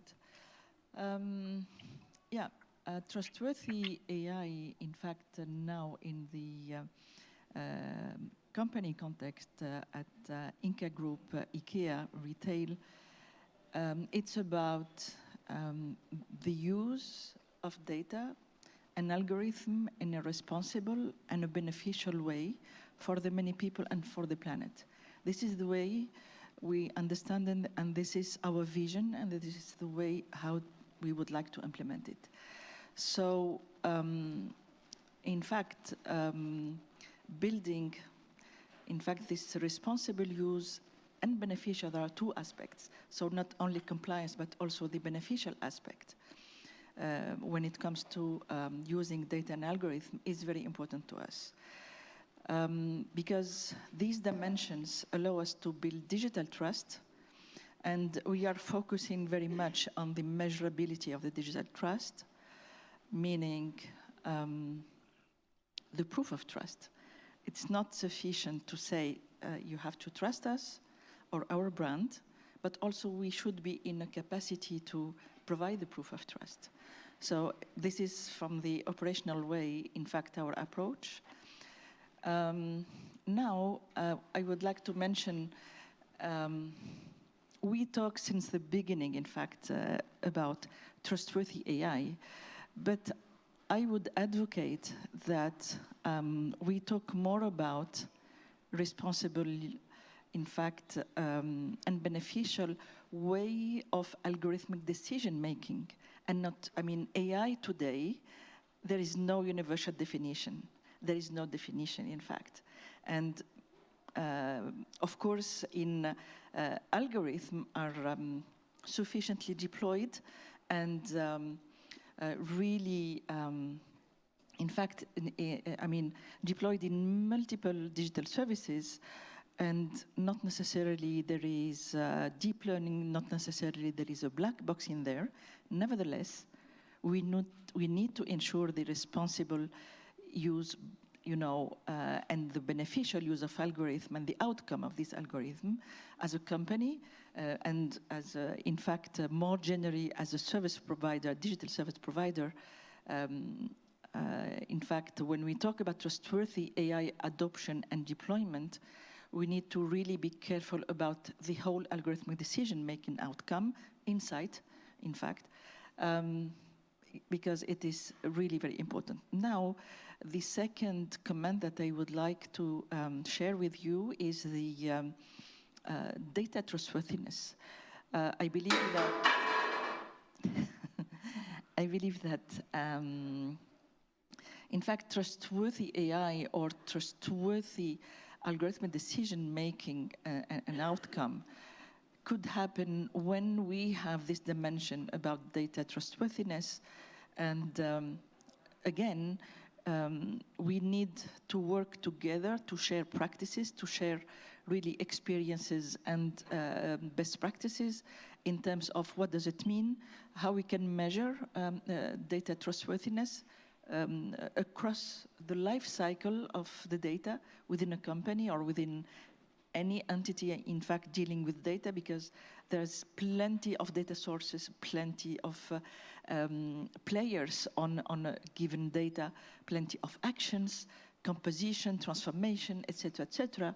So really to have this traceability and to have this measurability, we need also, to me, to focus also, I mean, to add another dimension in this trustworthy landscape, which is around data. Now, when working on this dimension about data and algorithm more generally, that's why I am advocating that we move, you know, beyond AI, because AI today, I guess each of us have a different definition in the room of AI. Yeah, I mean, building digital trust is really important because also from a company perspective, it allows us to have a business growth because it builds trust with customer, trust with coworker, and trust with third party. This is very important. And providing this trustworthiness to let our, in fact, digital service user take decisions, in fact, in an informed way through our transparency and accountability procedure. In fact, it builds a really very strong business relation and definitely foster business growth. Thanks very much. One way to paraphrase what you said could be that trust is not a matter of assertion. I don't know how you feel captures it, but that's the way I formulated it in my mind, listening to you. Thanks very much. Fosca, what's your take on this? You work quite actively in research. You've done a lot of research in this area, but you've also been involved in the development of the Italian AI strategy. What are the thoughts that you would like to share on this first point?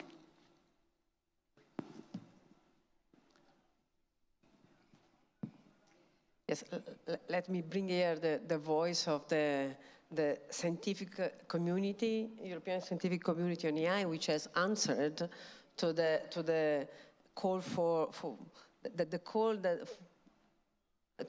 the trust and the excellent AI strategy that EU launched. So there is a particular actions that EU made. There was launching at the end of Horizon 2020, launching a call for a network of excellence of centers in excellence center on AI, and four big networks were selected. I participated of 2 of them, and I want to bring here the contributions of what they are doing, because I think this is the question that you posed to us. This is exactly the research questions that they are trying to answer.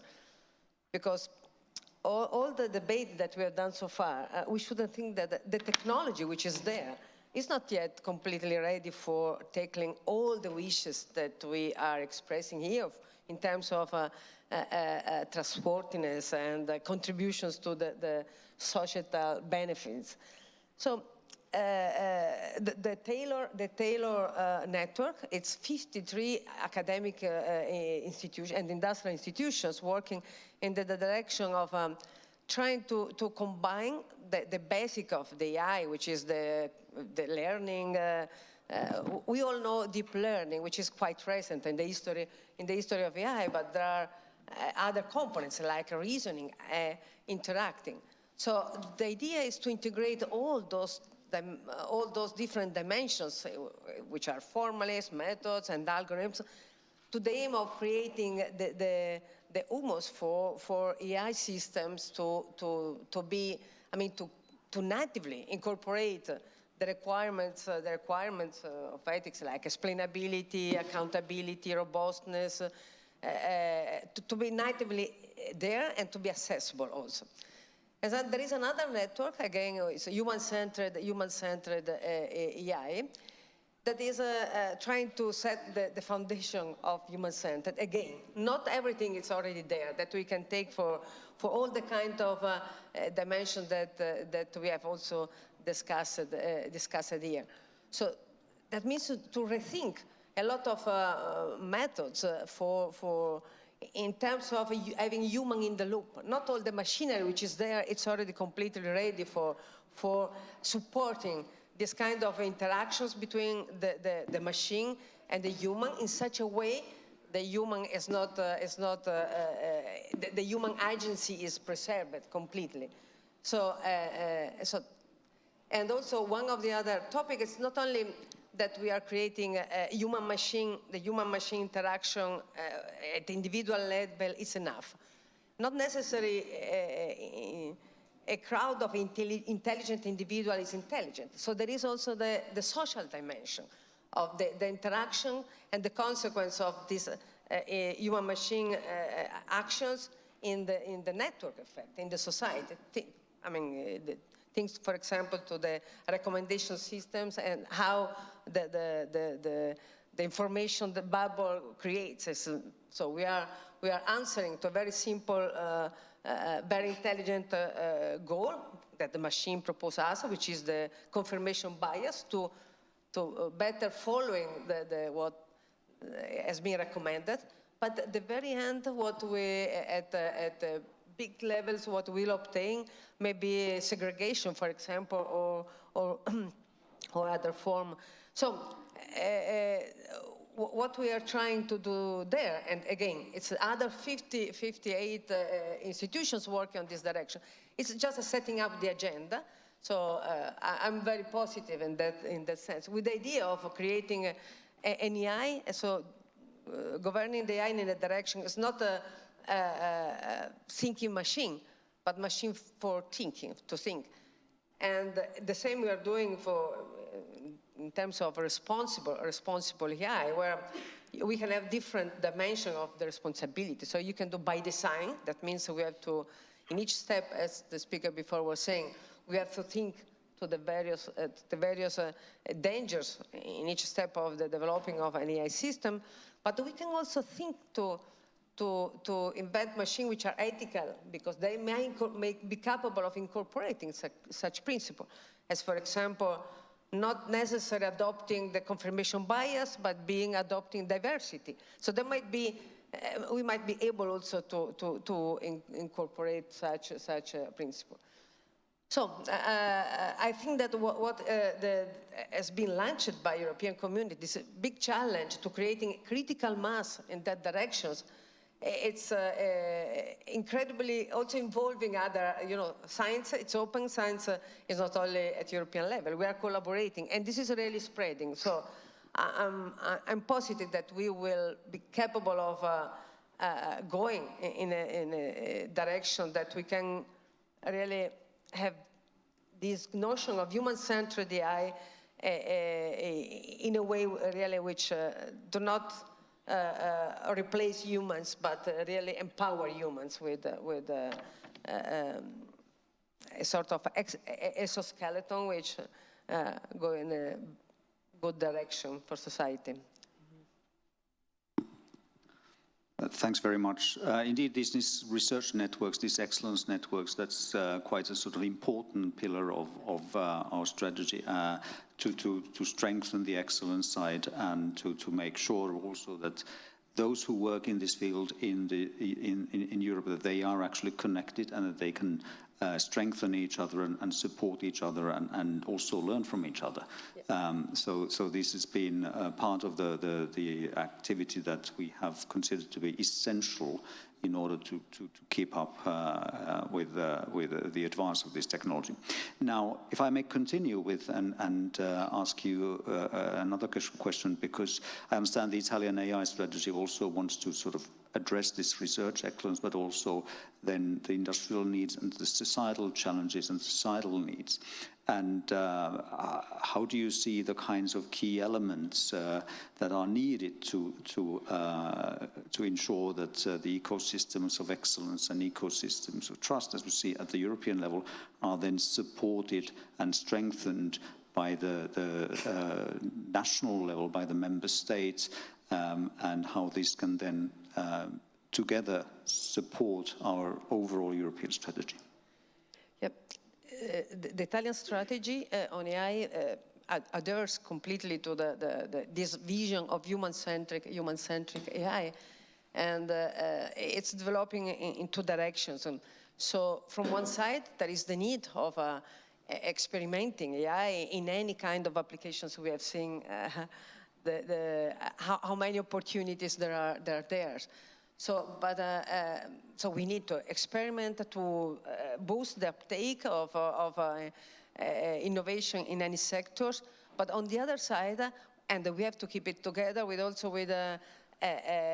frontier research. So going forward in what we can really realize and invent. Still, I am still thinking that we still have something to invent. It's not yet everything there. And I'm afraid because As an old AI, I know that in AI there has been several moments with big expectations, and then I don't want that this new spring it's a fail. So we need to do frontier research as well. So the Italian strategies is articulated on three important areas of interventions. One is on research, as I was saying, trustworthy and human-centered are central there, but also in innovation, as you were saying. There are several sectors that are strategic for Italy. So there we have done a plan of initiatives there. But an important part is education. Education which is strengthening also the other two dimensions. And one particular example, just to give you some concrete things that are now on the table, and it's there's a national program on the PhD on AI, which we are now the first year of this new program, which is all over Italy. It's a national program, and it is really meant to try to keep together fundamental research and challenge-driven research. And there are five pillars, and it is a collaboration among more than 40 universities with 5 centers. And one is on AI for health. And so, again, foundation plus the problems that may come by these sectors, AI for environment, AI for cybersecurity, and AI for environment, and one on AI for society. And the peculiarity is that we are not expecting only, actually, they are not, the students have already been selected and they have started. There will be like 200 new PhD students. They are not selected they are not only computer scientists. So that's the novelty. We are trying to, in some sense, to boost the multidisciplinary flavor that we want for being capable of applying, using, and inventing the new AI. It's not only a computer science. So we need to have competence from social science, physics, mathematics, of course, art sciences, but also a lot of psychology. So we were mentioning decision-making before. Someone was mentioning decision-making. We cannot only pretend to invent decision-making systems supporting decision-making without applying the theories of quantitative psychology, which have deep understanding of the human decision-making. So we have to put together those disciplines, and those systems will improve and another initiative, the call should be out these days. It's a program for a flagship on foundational research on AI. Again, and there will be a strong inaction of postdocs in the Italian AI ecosystem, with the novelty that 40 of them will be women, and that's another I think very good sign that we pose also the attention on the gender issues. And then, of course, there are plenty of planned other initiatives, but those are the two important, and also some special attention of boosting the adoption in the public sector. It's one of the line of intervention, with this double idea that governing with AI, so public sector are innovated by the opportunities of AI, but also governing AI, and in that sense, a big commitment towards the AI Act in its various implications, including what will be the certification on what else should be. So this is what we are doing. Great. Thank you very much indeed. Education, of course, is very important skills. This crops up all the time. And we also translated the elements of AI that was mentioned this morning. I think it's an important, let me say, this is from Finland. It's a mock for the general public, for the citizens. It is important to engage also the citizens in this.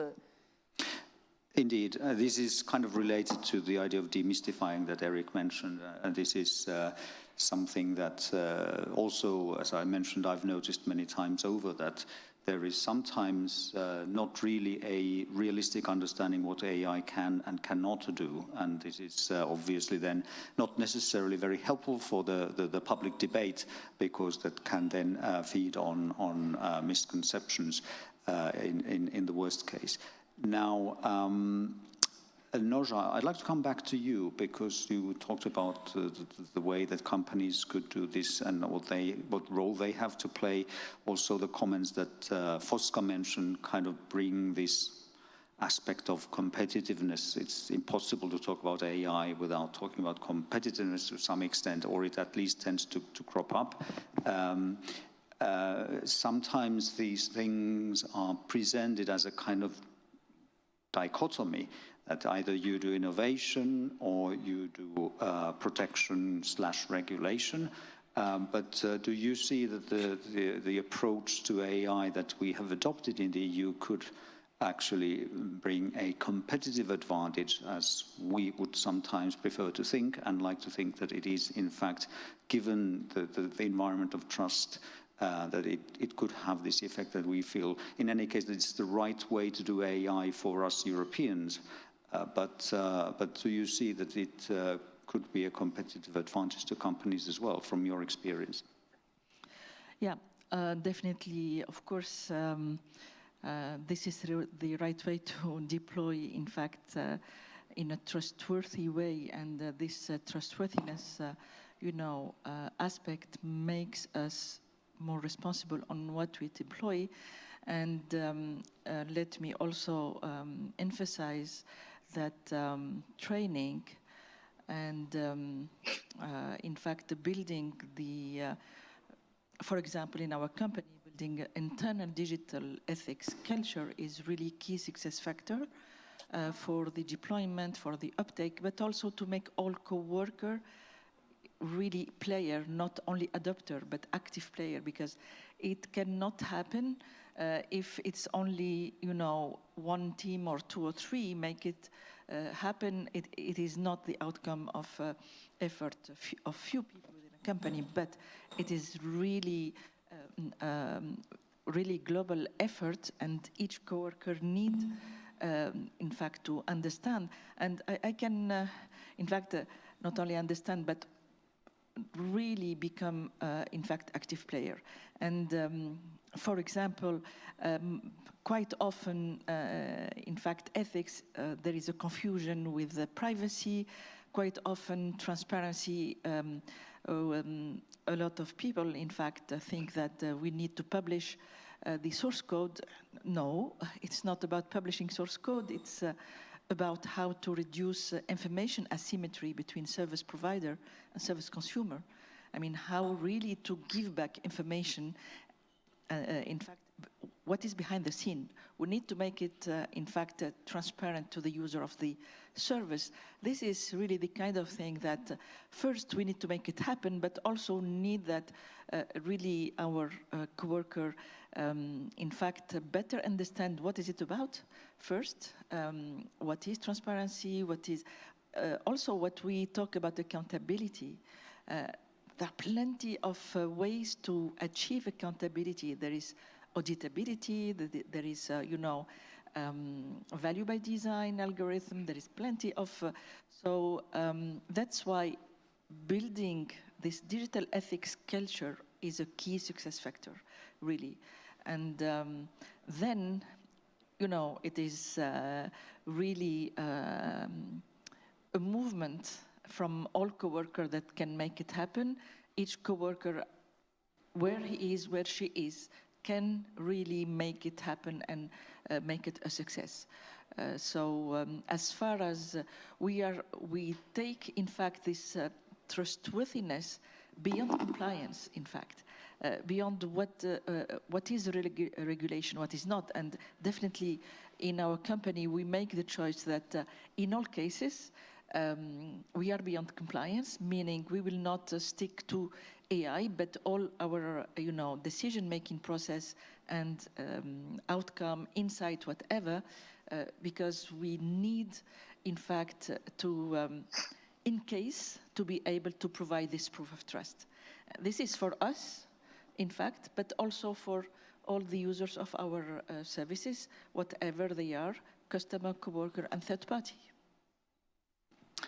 So would you say then that this kind of antagonism between innovation and regulation, that it is artificial, or that it's at least exaggerated, or how do you see it? Because that's often how it boils down to, that's how it's presented. I've faced this question, and this comes up also in the media. So what you just said and stated, can that be reduced to saying that it's much more complicated, that it's not so simple, it cannot be reduced to that kind of an antagonism?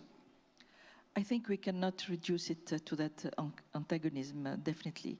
I should say that regulation is not enough. I mean, there is plenty of ways to go through the regulation, and everybody knows that. So it is not sufficient to say, to deliver a wish list through a regulation. You said, you should do this, you should do that, etc., but how to make it happen? In fact, today the biggest challenge is to make it happen, and also, I mean, to make it happen not through checklists, because there is no comparability, there is no interoperability between these, in fact, checklists, this kind of measurability, and that's why, you know, the recent AI annual Stanford AI Center highlighted the fact that AI ethics is lacking benchmark and measurability. So that's why we need collectively, all together, really to move forward and really to, of course, not everything is measurable, but there is so many things which are measurable. So let's make it happen, in fact, and otherwise we cannot talk about certification and standards. There is no way to make it happen if we do not start making these measurability tooling and, you know, and share these practices, share, you know, these tools, etc. And by the way, that is also the purpose of the OECD AI expert group dealing with trustworthy AI implementation. Really, we are moving also in this regard, in fact, to foster this, you know, experience sharing, and also tooling, also how to build this trustworthiness and how to measure this question. I'm sorry, I'm a bit biased because I have a, you know, a background of coming from analytics, so I'm quite, you know, advocating the measurability, but I strongly believe that this aspect can, in fact, bring us to these standards, in fact, this consensus to become a standard. Good, excellent, thank you. Passion is not prohibited on this panel, so that's perfectly fine. Maria Rosaria, if I could turn to you again, and the kind of role of legal frameworks and governance frameworks in relation to ethical AI and ethics, and since you also have feet in more than one camp, or wear more than two hats, so how do you see that legal frameworks, or perhaps more generally governance frameworks, can support AI ethics and business at the same time? And how can industry and academia perhaps forge partnerships effectively, or how could they be built? No, thank you so much. I think that governance and AI ethics, they are not sitting on the opposite side of this camp, and also that there is a kind of a virtuous cycle there to consider. Let me just give you an example. In the UK, many years ago, there was a program to create a national database for health records of UK citizens and residents. It was called care.data. Up to then, the country didn't have a national health record, so basically everybody had their own data stored that they did in practice locally, meaning that if you went to another town or the city and you felt ill, there was a problem in assessing what was your medical history. So they created this program, they launched it, and they forgot to inform citizens about the issues concerning their privacy, cybersecurity, issues of trust and transparency. There was a huge backlash. As a consequence, the program got cancelled, paused indefinitely, causing a damage, I think, about £7 billion and 15 years of work thrown out of the window. What is the lesson there? Is that if you forget about ethics, even if there is governance, even if there is funding, the innovation will be rejected. And the social rejection of innovation will call for harder policies and under governance, which might then hinder innovation in and on itself. So ethics, in my mind, is much more like the roundabout that makes the connection between governance and technology work quite well and be successful in that sense. So ethics can help governance if it gives governance two things, as I mentioned before: a vision of what is good, what should be achieved, what should be prioritized, and tools to work the trade-offs, the compromises that we have to make. There are no things that are totally good for privacy and totally bad for security, to call in a famous example. It often is the case that we have to prioritize and balance things off. So ethics is there to harmonize governance, to make it not excessive, but not even irrelevant. And is there also for the private sector, as the previous speaker was mentioning, to give guidance on the things that should be done over and above legal compliance. A good governance is not a governance that tells us what to do. It's much more like a governance that tells us what risks not to take, or not things not to do, or things not to do. Ethics is there to do the other part of the job. What are the things that I should be doing as a company among all the possible legal opportunities I have? For example, I can prioritize or invest more in ESG goals or support more sustainable initiatives in my company than not. So this is the answer to the first question. And to the second one, speaking with the two hats I have, and I'm lucky to wear, academia and the private sector, they often perceive as competing, especially when academics work like myself into the ethical analysis of technology, and the private sector provides this technology, this innovation, because oftentimes key innovation, especially in sectors like AI and digital, happens in the private sector. The major breakthrough that we've seen in AIs in the past years, they've all been driven by private companies. But this is not true. It is not true that there is a divide, that there is a competition, that there is not an understanding of these two elements. If we are determined to use this innovation to improve our world and our societies, there is a complementarity of skills which is there to be, which should be used to support a shared good, a shared goal, which is the common good, which is the sustainability goals, if you want to think in terms of more practical elements. So the thing that is missing, if I may point the finger, not so much of what should be done, but what should be done better, is ways to support and foster this collaboration, to make sure that academia is ready to receive collaboration, support from the private sector, and the private sector is open to hear from academia or from research what is there to be said and to be stressed. It is this kind of mechanism that I don't see, especially in Europe, I'm afraid,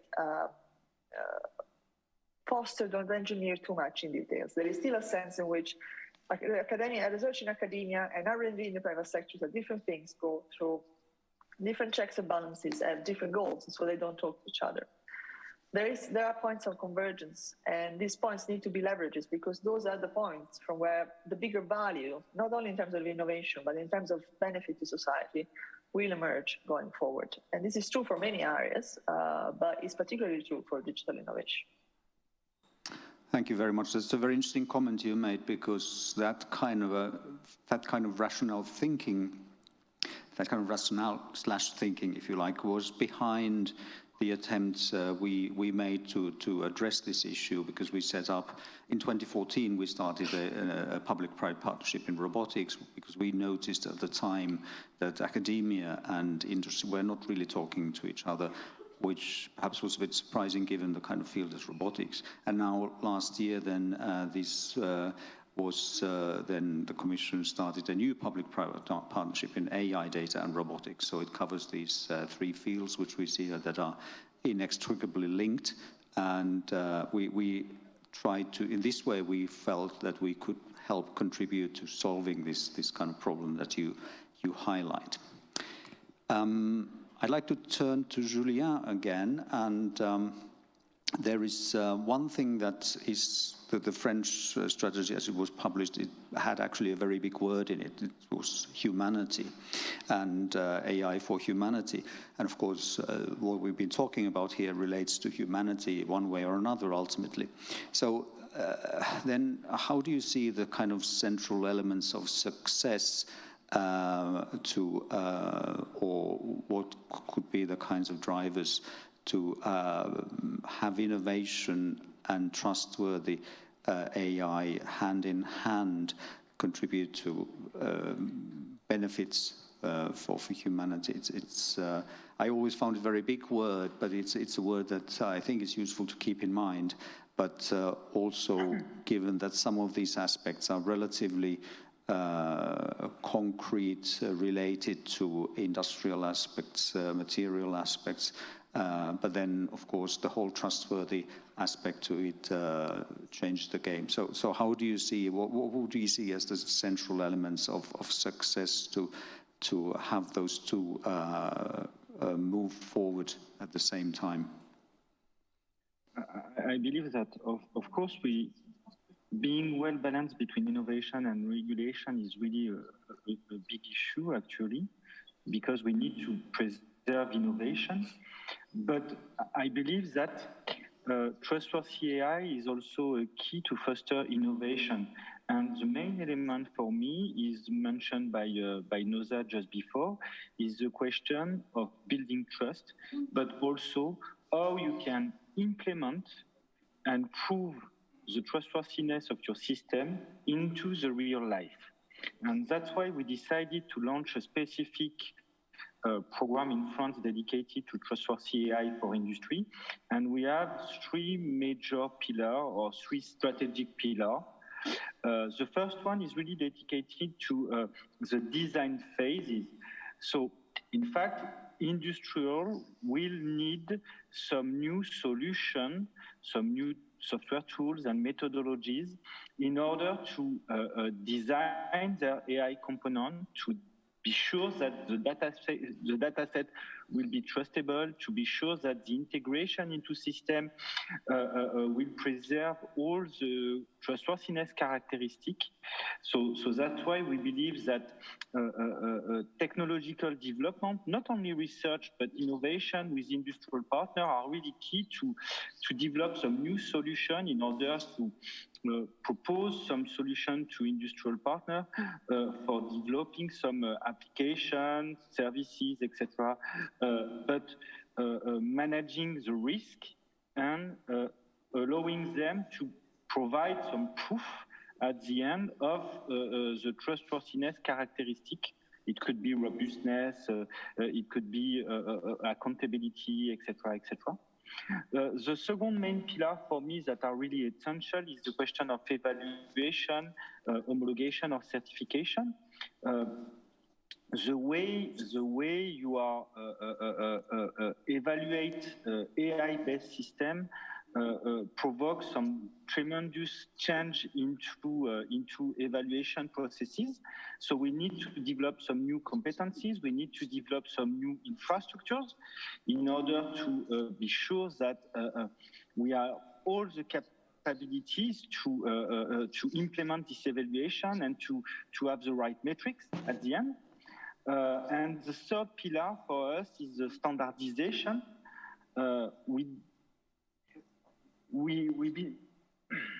We have to avoid too much standard, but we need standardization in order to propose some specific characteristics to help us and industrial partners to manage the risk, etc., etc., etc.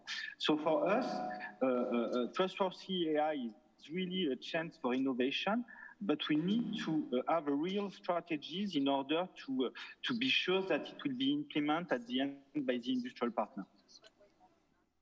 Thanks very much.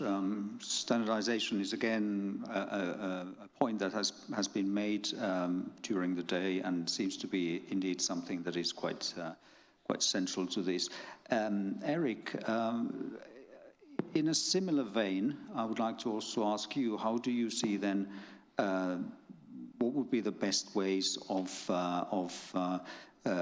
releasing the positive potential that AI has, the kind of the positive aspects that it can have.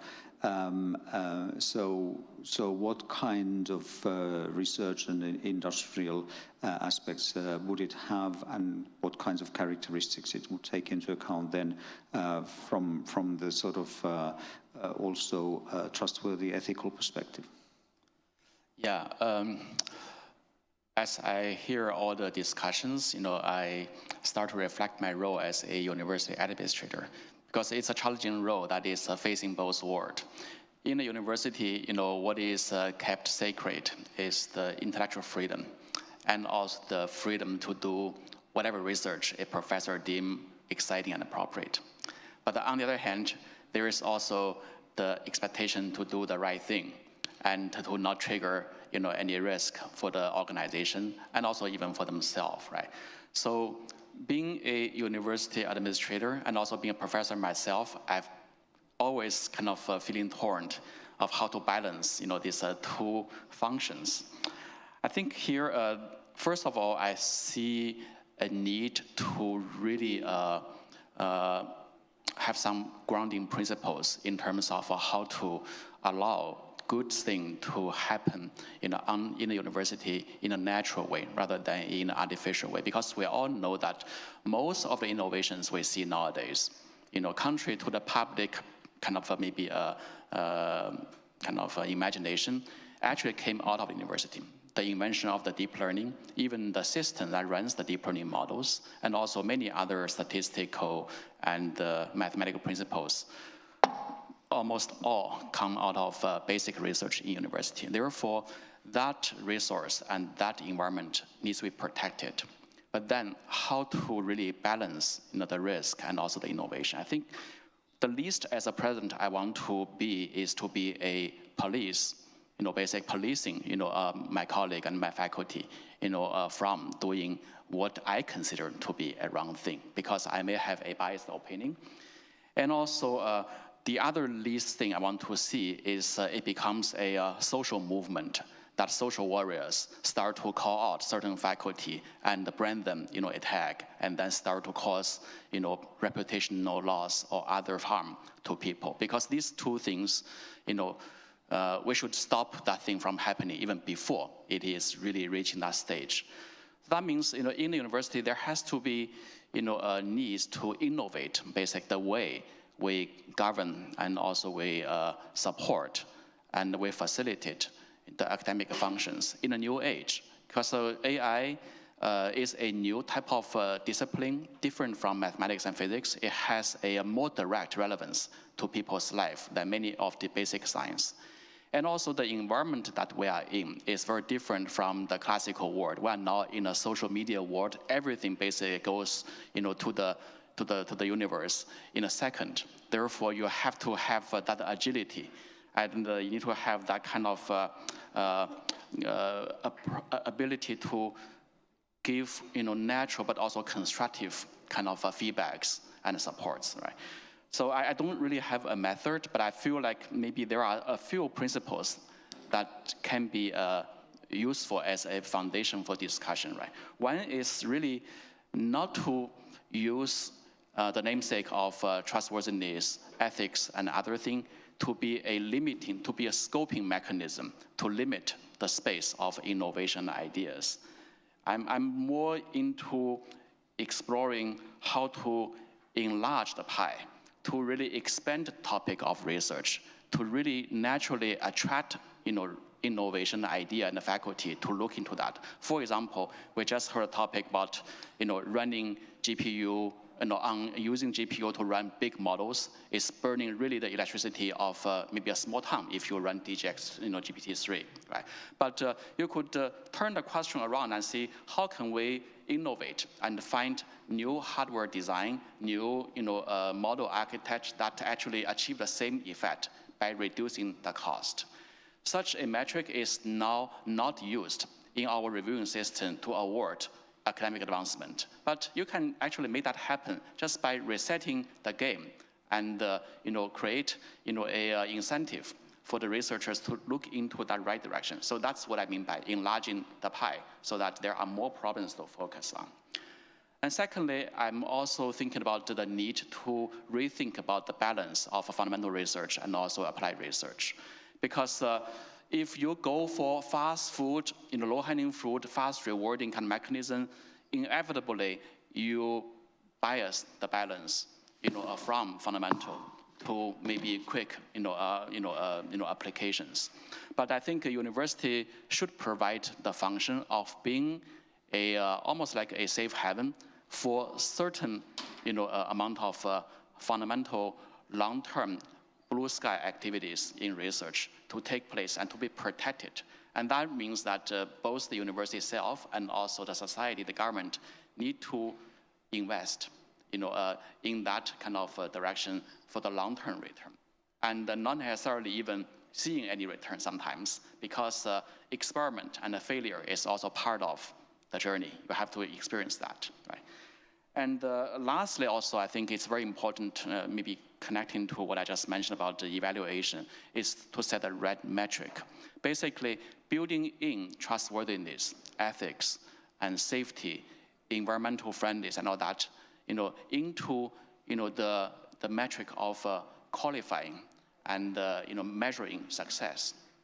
And this is, of course, by itself a scientific topic, but I think it deserves really more attention. At the end of the day, the way I see, your question about how to characterize successful research, I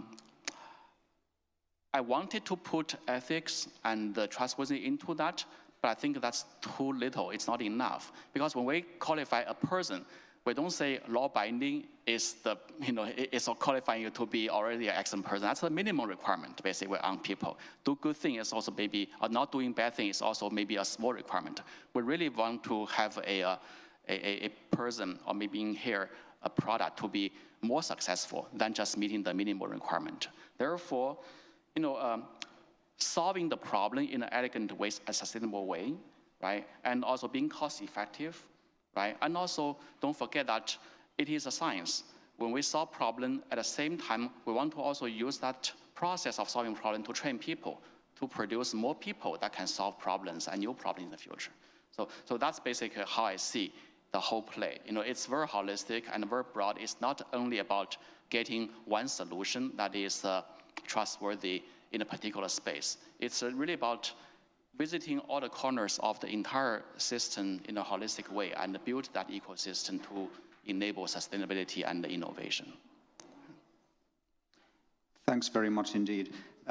What you said about, doing research whose immediate usefulness is perhaps not visible, that reminds me of a comment that I read from John Kay, a famous economist, who said that the progress is not really linear, in the sense that sometimes we don't know what is the value of the discoveries we make, and trial and error is part of that process, obviously. So that's very interesting. So, Malavika, I'd like to come back to you, and given the kinds of things you've heard about the European approach, and obviously today we've heard a lot about it on this panel and before.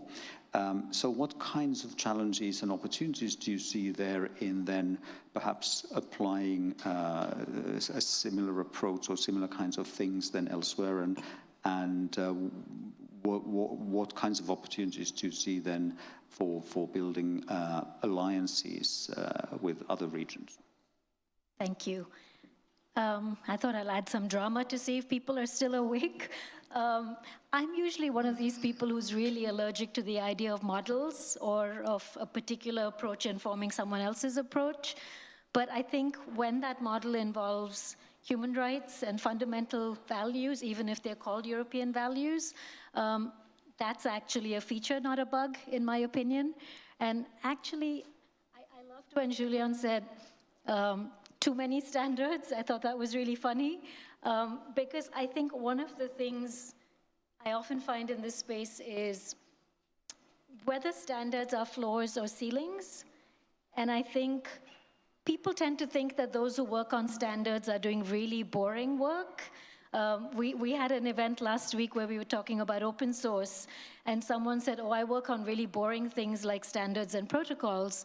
And someone else turned around and said, They're actually really not boring at all, because without them, we couldn't communicate on phones, we couldn't fly, we couldn't do so many things that we just take for granted and that are implicit and in the background. So I think standards in this space, to the extent that we can agree on them, without caring where they come from, and without caring whether we're decolonizing or decentering, or whether it's equitable, I think the idea of getting behind universal rather than just European values, which the human rights framework does, I think is really, really critical. And I think there is a design choice to be made here, right? I mean, I'll use an IKEA example because Ms. Vajema is here. You have instructions, right, on how to build a Billy bookcase. You could have that as something that's translated into 52 languages, or you can have just pictures that don't need translation at all and that work for everyone. Right? So that's a very deliberate design choice.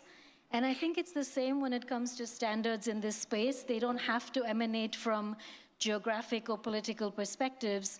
They can enshrine something that's so fundamental and basic and universal that they work across contexts, across geographies, and I think that's the real sort of opportunity in this space. And I think another big opportunity is that laws in this space, and I think artificial intelligence and data-oriented ones in particular, they're seen as an opportunity to leapfrog certain stages of development, right? In the global south, in developing economies, we look at things like AI and other emerging technologies as a way to overcompensate and make up for failures, gaps in development over the years, and we think of this as a very quick way to get ahead, or at least to play catch up. And I think if we only look at technological catching up, we lose a really, really big opportunity. If we see this as a way to also catch up on laws, norms, frameworks, regulation, I think that kind of leapfrogging is also really, really amazing. There's this sort of usual cliches about, law 2.0 playing catch up with industry 3.0, and I think that's a really big opportunity in this space. Incentives are also a really big thing. When something like the AI Act has implicit extraterritorial implications for people who want to play in the European market, who want to offer services to citizens in Europe, there is a very big economic incentive to have a level playing field and to kind of get together and agree on certain shared perspectives. I think some of the challenges are around, in the global south, public-private partnerships are not always a good thing. The private sector rushes in to fill resource gaps within government, knowledge gaps, digital divides, and say, oh, just outsource this to us, we'll run your infrastructure, we'll run your benefits and welfare packages. I mean, we know that even in the West, you have all the sort of military-industrial complexes around these spaces, around prisons, around policing, around education, benefits, welfare, social security, and I think it's the same in the global south, where you have private institutions doing government, but you don't have the same legal redressal and mechanisms against them when they're acting with their private hats on, right? You don't have constitutional guarantees, you don't have certain kinds of due process and procedural norms that you can use. And I'll just end by saying many, many years ago, I read this funny thing on a T-shirt, actually at the museum in DC, which had this bubble saying freedom, and underneath that in very small fine print, is there an app for that? And I kind of tongue-in-cheek gave it to a friend who worked in public policy in Facebook, nudge, nudge, wink, wink. And I think seeing this sort of evolution in this space of the European approach as an opportunity to say freedom, is there an app for that?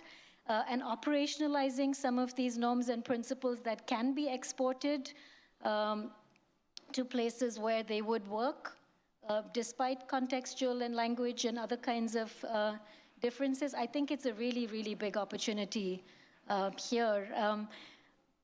Many years ago, when we were discussing India's biometric ID card, we had a meeting of civil society actors because the Indian government suddenly realized that maybe it should talk to a few people who weren't technocratic, crazy techno-utopians, just so they could tick the box on saying they had civil society consultation. And I think I was the only lawyer in that room. And the person in charge of, rolling out this big project. He was very nice in the beginning, and over the course of the evening, he got really cranky listening to criticism when he just wanted to go build, deploy, move fast, break things, right? We were sort of impediments in this process.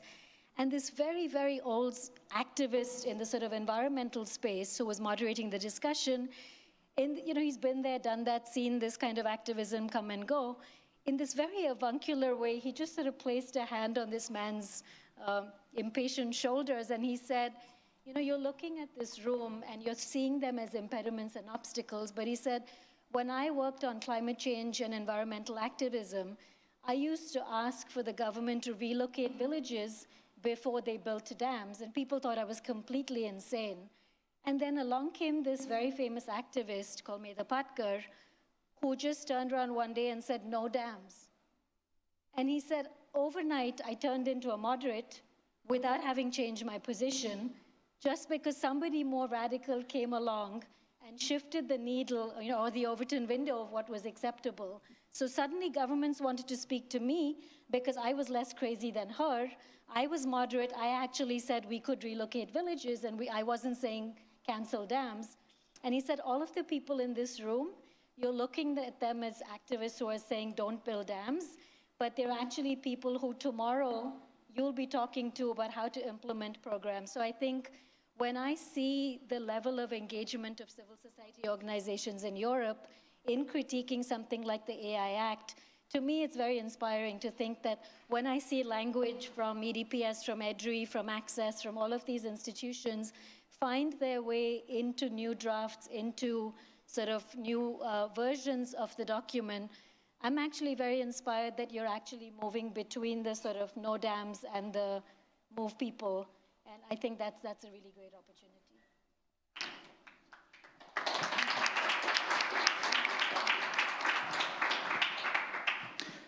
Thanks very much indeed. Very interesting, very interesting. And I think that outlined very well the kinds of challenges that many countries face in this, and many parts of the world face in this, and also perhaps the opportunities. Staying on this really quite similar question, and this is to all of you, and I would ask you to perhaps be concise in your replies, mindful of the time. So Malavika, just since you are on this now, and I think that it would be good for you to continue. Say, do you see, what do you think are the most sort of obvious aspects where we could sort of have a more global consensus, where we could have a shared approach, if not globally, but more broadly than just in the EU? Okay. I think the first thing I love about the EU approach is the idea of having red lines at all. I come from parts of the world where we only look at green lights and we run through red lights too. So the idea of having red lines at all and to accept that certain things are unacceptable, they go too far, and to have this tiered system that the AI Act envisages, for me, that's, I think, the most exportable thing that I would like to see in the rest of the world. I also really like the idea of public scrutiny, the idea of having a public database of high-risk systems. I think that's something the rest of the world could learn from when it comes to making systems transparent and accountable. And I also like the tension that emerges when this is seen as a horizontal layer that is meant to live on top of other layers that exist, sort of, 7 layers of Rome or Jerusalem. But we don't have those 7 layers in a lot of the world. We don't have the democratic norms and institutions. We don't have robust consumer protection, which this framework assumes exists. We don't have the same sort of notion of externalities and economic harms and consequences. And I think people like Natalie Smuha have written really well about how maybe something like the AI Act doesn't do so well is differentiating between individual, collective, and societal. And I think that's, again, something that having a more global approach to the different types of harms visited by automated decision-making and AI systems on the individual, collective, and societal, I think that's a really great space for collaboration. When we ran the sort of first Asian fork of the FACT conference, the first paper that we received was on using caste as a metric for discrimination. That's something you'd never find in a European model because caste isn't something you discriminate against, but so much of the world does actually have caste and caste, class and caste as very important vectors for discrimination. So I think if you take the sort of attributes that Europe talks about and extrapolate and use them, I think that's actually a mutually reinforcing conversation. It's not a question of taking Europe's norms and exporting them. I think Europe can also learn from the West, from the East, in the same way that different sort of ideas of ethics, whether it's Ubuntu or Shinto, that's become very fashionable and trendy now to talk about other kinds of ethics, not just Western Enlightenment constructs and Aristotle and eudaimonia and other kinds of good life. We have good lives in Asia too. We don't often see them when you see people dying and being flooded, but we do have a notion of collective good and what humanity means. And I think if that's the place that we get to through having a constructive dialogue, I think the whole world would have benefited. Thanks very much. Eric, your take on the last question. I think she already said pretty much everything that could be said, which is excellent. I have little to add, but I think the European angle toward this AI development is a very, very unique and timely one, because you can see, the AI enterprises and the academics in Asia and in North America are really, running really rapidly and fast. Sometimes, maybe care a little bit less about many of the social aspects. The European style and the principle seems to strike the balance of respecting the tradition and the human aspects, and also be technically advancing and also pushing for the best. And also, I like the way the problem are casted into something that is very tangible and actionable. For example, using the standard and inventing which very, very concrete and actionable standards across the board, for people to observe and adopt is what I feel to be a very, very sensible approach to really impact the way how AI research is advancing in the future. And maybe the last I want to comment is that Europe is not actually a place where the noise is going off the roof yet, in the sense that you don't see the most amount of apps, you don't see the most kind of diverse collection of all innovation, so to speak, or experiments. It is still a relatively less busy field that allow people to be less congested and be able to think and observe and meditate. So I have my own kind of preference to be thinking in that fashion, which allows maybe a more clear judgment to be made on where AI should go. Thanks very much. Julien, how do you see the last question? What's your take on that? I think that I will come back to one of the words Eric mentioned just before. I think that the question of actionable is really crucial. And that's why standard for me is important, because we need to have good standard in order to be sure that at the end it will be actionable for all the people. So that's my first point. And the second point for me, which is really important, is the cooperation, because we have so many things to do that cooperation between member states into Europe is really key. But cooperation abroad also is really a big challenge in order to set up standards, to develop some new technologies and solutions, etc. So cooperation for me is the second point that we need to also highlight in order to not only at the basic research level, but also at the industrial level.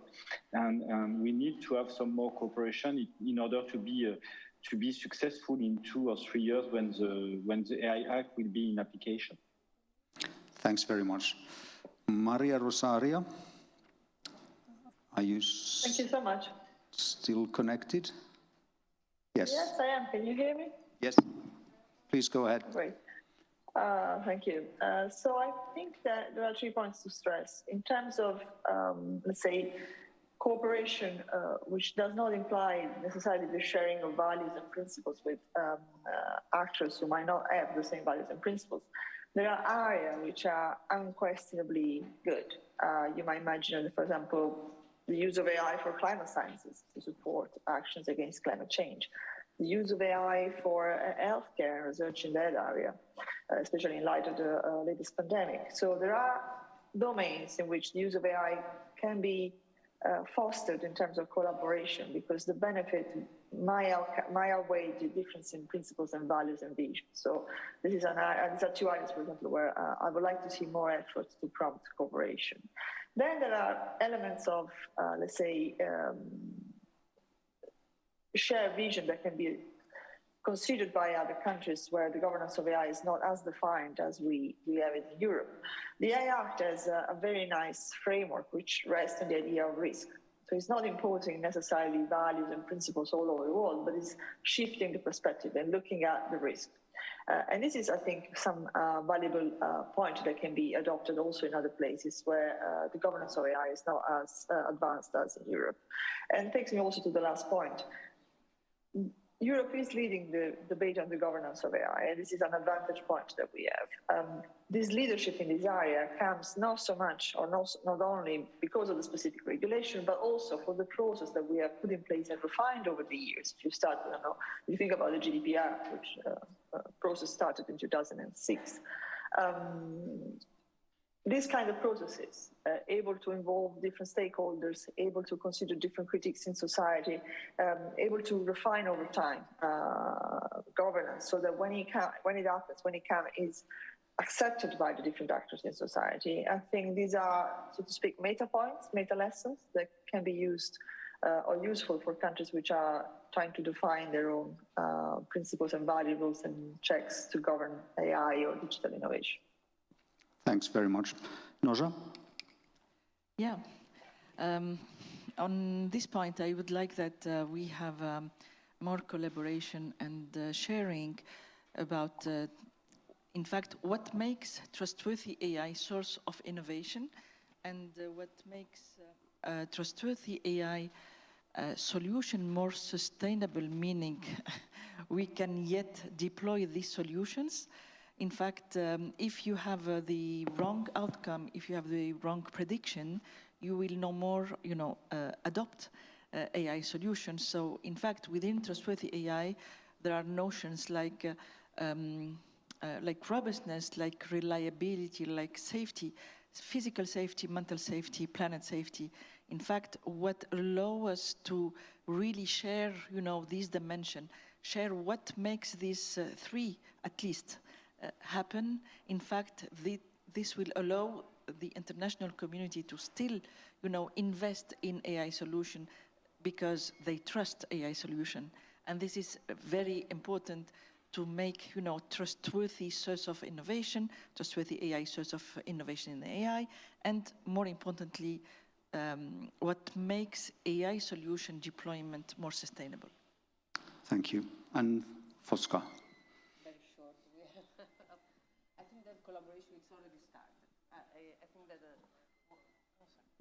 So I think the collaboration it's already started exactly on this on the push that thanks to the push that the European community has done with this strategy, and also because so if you want to create systems where humans interact with an automatic and autonomous system, trust has to be there, and I think this is all over. And of course, we would need standardization, and on this we have to collaborate, and it's a must. But I also think that ethics is not something which is valid always. It's the same everywhere. It's not the same even in time. So there's a concept which is in a continuous evolution. So, and it would be very interesting to compare, to have this continuous comparison and systems that say, okay, I'm adopting different ethics, I'm adopting this. And if this is transparent, it would be great. So in generating this the common language, entire language, in its differences also, not the same, but with the differences. Thank you very much indeed. A big thank you to all of you for these fantastic contributions, a very stimulating discussion. I'm sure the audience agrees. I've certainly learned a lot, and I'm sure the audience agrees that there have been many, many interesting ideas, interesting statements made. So a very big thank you from my side to you. It was a great pleasure to have this panel and to chair it. We could go on for much longer, but unfortunately we're out of time. So thank you very much indeed. Thank you very much. Thank you. Thank you.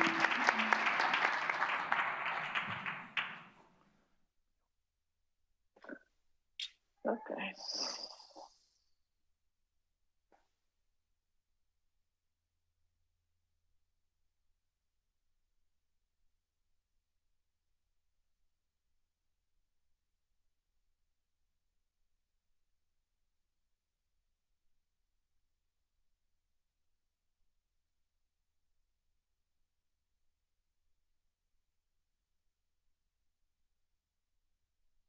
Have them, okay.